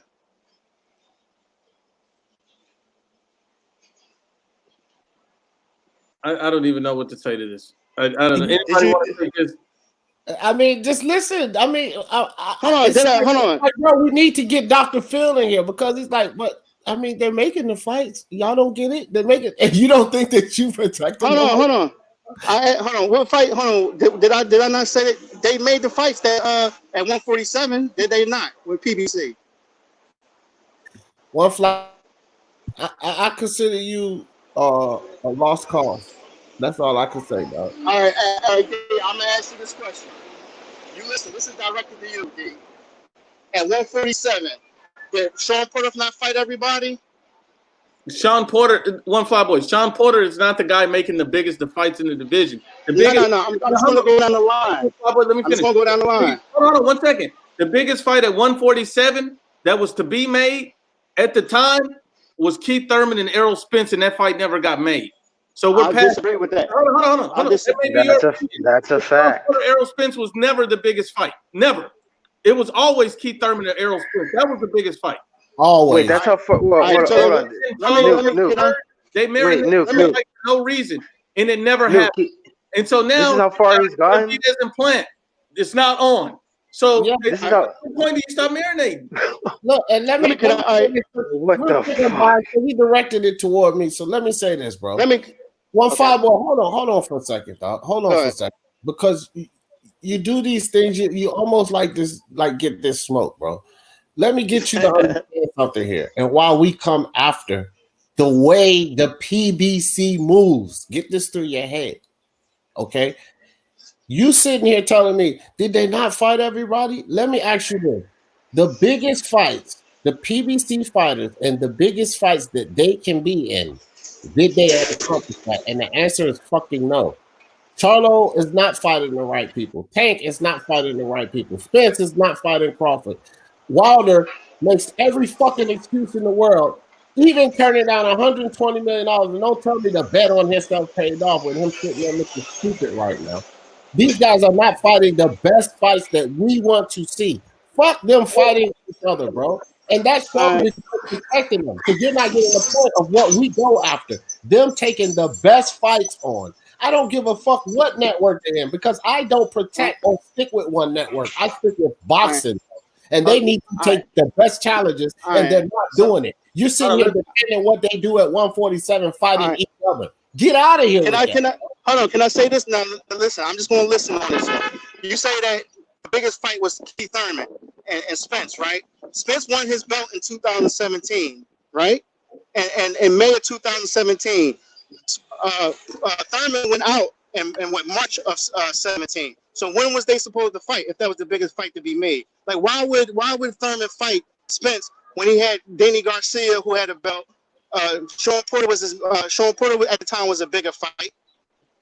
He already fought them though before Spence. He fought Porter before Spence became a champion. Yeah, he fought actually hold on. He fought both of them before Spence became a champion. Exactly, right? That's what I'm saying. So he fought them too. Okay, so when Spence got his belt.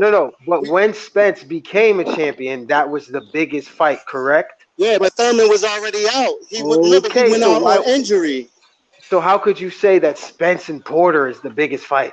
No, I didn't. No, listen, this is what I'm saying. Y'all said Spence and Thurman was the biggest fight, and it didn't get made. It was. So I'm telling you that fight couldn't get made because Thurman had went out. When Spence won his belt in May of 17, Thurman had already went out after he beat Danny Garcia in March of 17. So,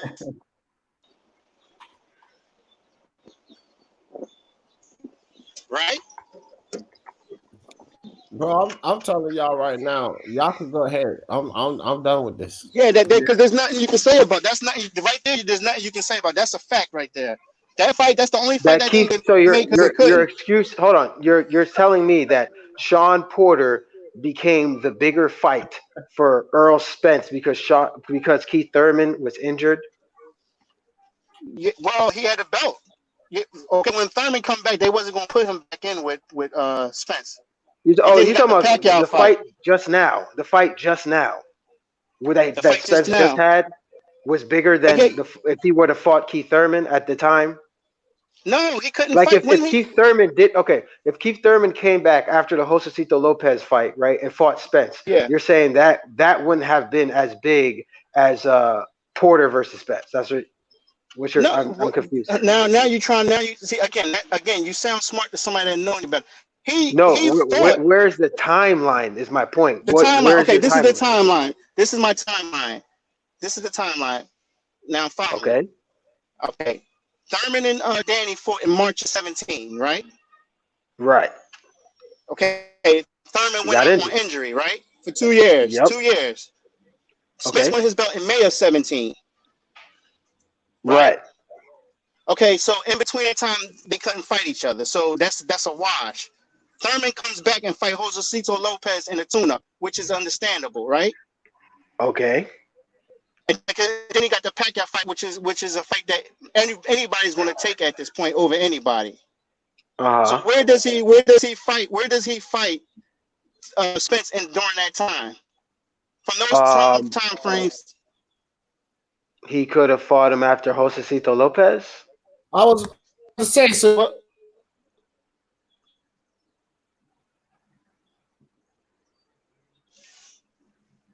What happened? What'd you say? I couldn't hear you. I say Go ahead, Unbiased. Go ahead. No, go ahead, D. I mean, you said he decided to take the Pacquiao fight, which anybody would have took that fight. Listen, he decided. You just said that he decided to take the Pacquiao fight. You telling me to spend time with you? He had belts. They both have belts. But which fight is bigger? You got to understand. They did 600,000. One flyboy. You set up here. Let's not talk about if Thurman versus Pacquiao or Thurman versus Spence is bigger. What you said and what Unbiased, I believe, is alluding to is that you said the Spence versus Porter fight was bigger. Right? Well, can I just smash that real quick? No. I think y'all. Hold on. I think y'all misquoted me. I didn't say that. I said at the time when Spence fought Porter, it was bigger than Thurman because Thurman didn't have a belt. That's what I said. At that time, yeah. Okay. Yeah, that's what I said. That's what I said. That's not the best. What D was saying is that they didn't make the best fights when it was available, which Spence versus Thurman after he fought Josecito Lopez would have been the best fight. You want to know why? Because Sean Porter arguably lost to Ugas. Exactly. Okay, Sean Porter already lost to Thurman. Okay, so yes, Spence fighting Thurman, the fans would have most likely wanted to see that more so than, and let's be real. I mean, most of the fan base, when we heard Thurman versus Manny Pacquiao, weren't really clamoring for it because of the way Manny looked versus Broner. You know what I mean? Yeah, he won, but it wasn't that good. It wasn't that great of a performance. Plus, he lost to Jeff Horn. Nobody was like, yeah, that's the fight we want to see. We wanted to see Thurman versus Spence. Like, keep it 100 with yourself. I'm not going to listen. I'm not going to be a hypocrite. I'm not going to be fake and say I don't think Thurman won a fight, Spence. So I'm not even going to make an excuse. But I'm just going to say this: if you think that Pacquiao and Thurman is not if Thurman is not going to take a Pacquiao fight over Spence, then y'all just arguing at this point. Let me step in real quick. What's wrong with you? D, 1 second. D, I just want to say you kind of sound like Dave Chappelle right now. 2, one fly boy. Fine. Let's just go ahead and forget all of this. Let's say you're right. Let's just agree and say you're right. Did they not marinate the herd, Charlo, or are they not marinating the Benavidez plant? Are there no other marinations? If you want to just get stuck on that, let's just push that to the side. Is there any other fights that the PBC is marinating besides that one, or wasting time or holding up? In-house. Tank Loma. Oh, in-house? That's not an in-house. No, that's not an in-house. Okay, can I rattle these off real quick or not? Go ahead.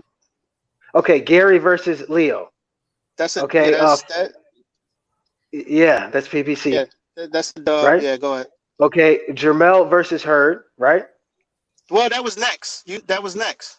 That was for unification. He lost. Okay, whether he lost or not, it was supposed to happen, but Hurd wanted a fight or whatever. So, and then what else? What other fights? Plant Benavidez.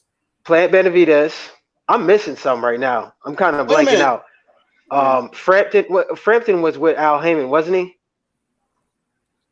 He was. Frampton was with Al Heyman. He was supposed to. He could have fought Gary. So that's one right there. People actually wanted to see that. What else? Obviously, Spence versus Thurman. Spence versus Danny at one point. People wanted to see that. What else? Man, they just don't put on the best fight.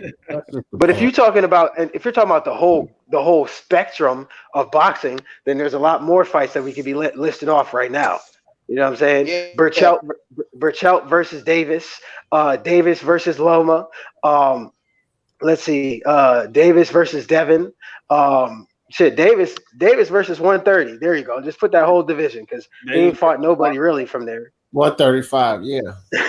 Okay, yeah. There's a lot of fights that hasn't been made on the PBC. Like I said, I'm not a PBC Hold on. I got defender. more. Adonis Stevenson versus Kovalev. PBC kind of stopped that. Let's see. What else? Leo Santa Cruz versus Rigondeaux. Al Heyman stopped that personally. What else? Wilder versus AJ. Wilder, their team stopped that shit. What else? Let's see. It goes on and on, bro. Marcus Brown versus Charlo versus anyone. Charlo versus Andrade. Yep. Charlo versus Canelo. Damn, that's anyone. That's like 12 fights. Well, okay, who was 12 fights right there. Kalinacki for? Was that Kalinacki being saved for Ruiz, or was he being saved? Shit, yeah, there you go. Kalinacki versus AJ. Ortiz versus AJ. Damn, that's 15 right there. No, that's 16. My bad. 16 fights right there. Yeah, they like to. This is the thing. This is the thing.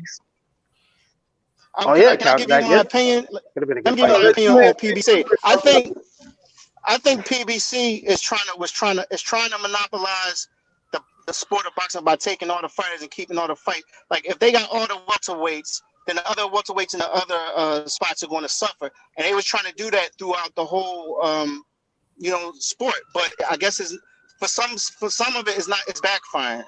And I feel like that's the reason why you know, the PBC is operating the way they're operating by making these guys miss out on these big fights and big money.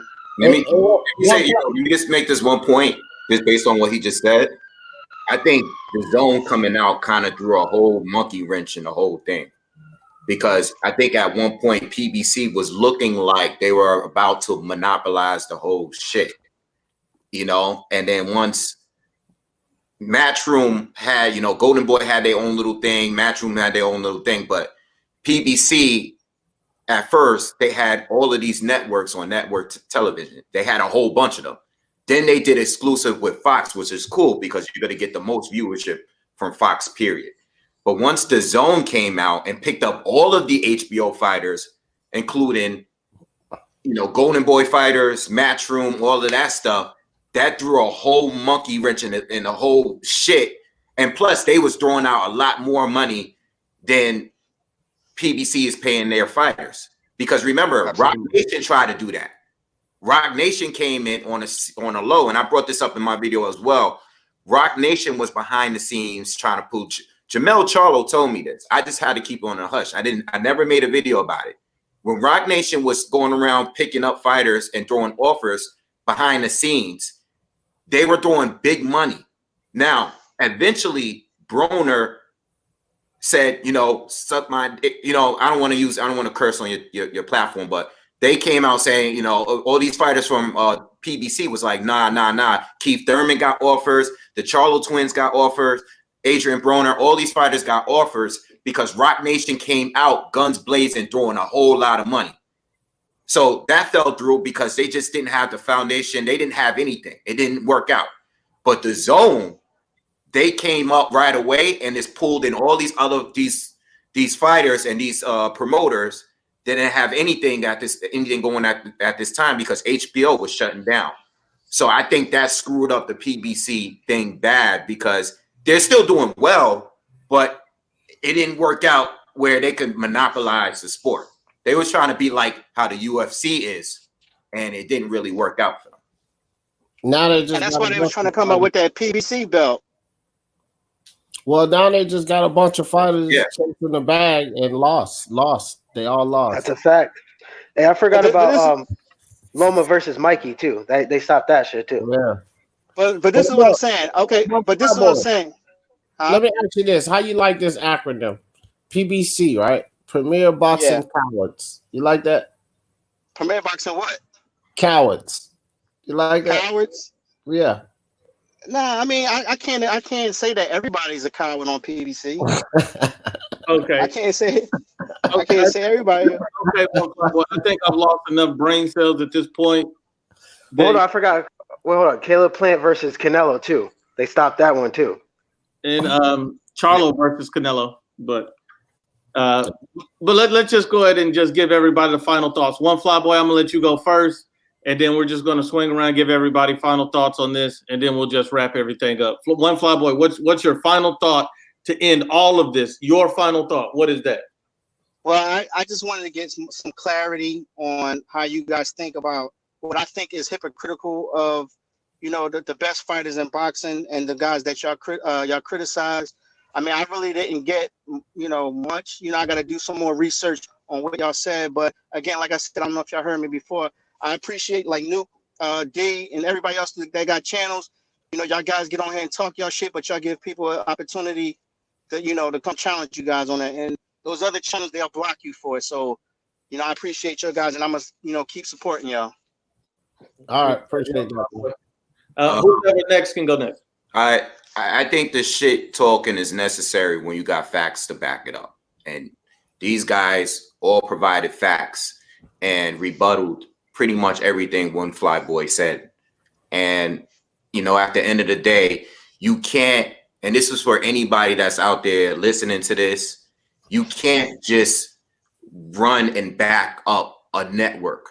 You can't do that because every fighter has a different situation with that network, that platform, whether it's PBC, whether it's a promoter, whether it's whatever it is you can't just sit here and defend a whole platform because you're going to end up contradicting yourself in some way. So, I mean, he just made a statement about, you know, contradictions and stuff like that. There's no way you can defend an entire platform of fighters because fighters are going to duck. And even if they're not ducking, the promoter is going to duck for them. These guys want to fight, have their fighters, their investments. So they're going to defend their fighter. And if they feel that their fighter needs a little bit more time to build up their skills in order to throw them in the ring with some real wolves, they're going to do that. So you cannot just sit here and defend a whole line of fighters just because of who they're with. So I just wanted to make that clear. Hey, salute to Nuke, Boxing Wave, Two Hands, D Jefferson, and One Fly Boy. Man, good coming on. That was a nice little sparring session. But look, at the end of the day, as boxing fans, we just want to see the best fight the best. You know what I'm saying? We're always going to either agree or disagree. It doesn't matter. You know what I'm saying? Still love. But, yeah, man, thanks, Nuke, for having me on. I appreciate it. Oh, wait. Two Hands, D? Absolutely, man. I just want to say respect to the panel. One Fly Boy, appreciate you coming on.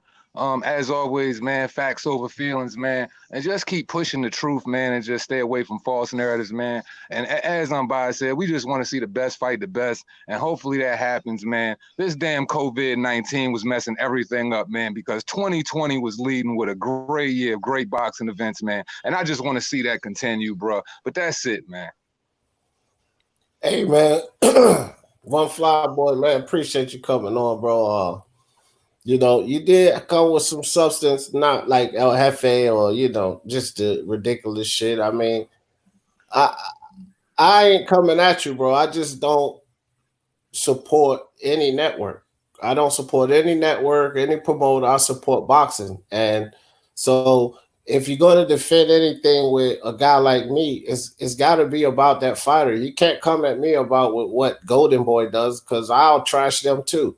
You know what I mean? You can't come at me about with what Eddie Hearn does or Top Rank because I'll trash them too.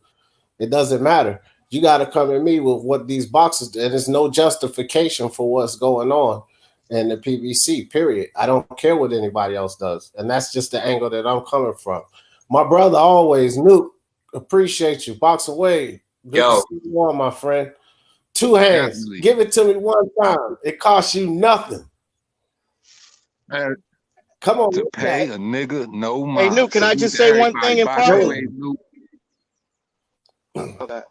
Can I just say one thing? Yeah, you got the internet buzzing, man. We might need that debate for the culture with you and Bruce Bain, man. But just keep doing what you're doing, man. I appreciate it, man. And I'll end it like this. And first of all, I'm gonna tell everybody that's listening, everybody on the replay, if you don't know who Two Hands, Boxing Wave, or D Jefferson is, they will educate you on boxing. Subscribe to all of those channels. These are great brothers, great people, great boxing minds. Unbiased Boxing Talk, very knowledgeable. Unrivaled Boxing Talk, very knowledgeable. Salute to all of these guys. These guys know their stuff. One Fly Boy, I appreciate you coming on. You gave what you believe to be the truth. You gave the fact that you had, and you know what? You came in here and debated it, right or wrong. There's much respect to that in boxing. That's what we need to be able to agree to disagree and keep it moving. But one thing I will say, if anybody ever wants to debate, I'm always willing to drop the link. There's no need for any beefs or name calling or back and forth. If anybody wants to debate, I can always drop the link, and it can be love after that. But we can always debate the facts because that's what everything is. Facts, not feelings. Salute, everybody. Thanks for coming on. Salute. Yo, thanks for having me. Always, bro. Thanks for having me. Salute. Appreciate y'all, boys.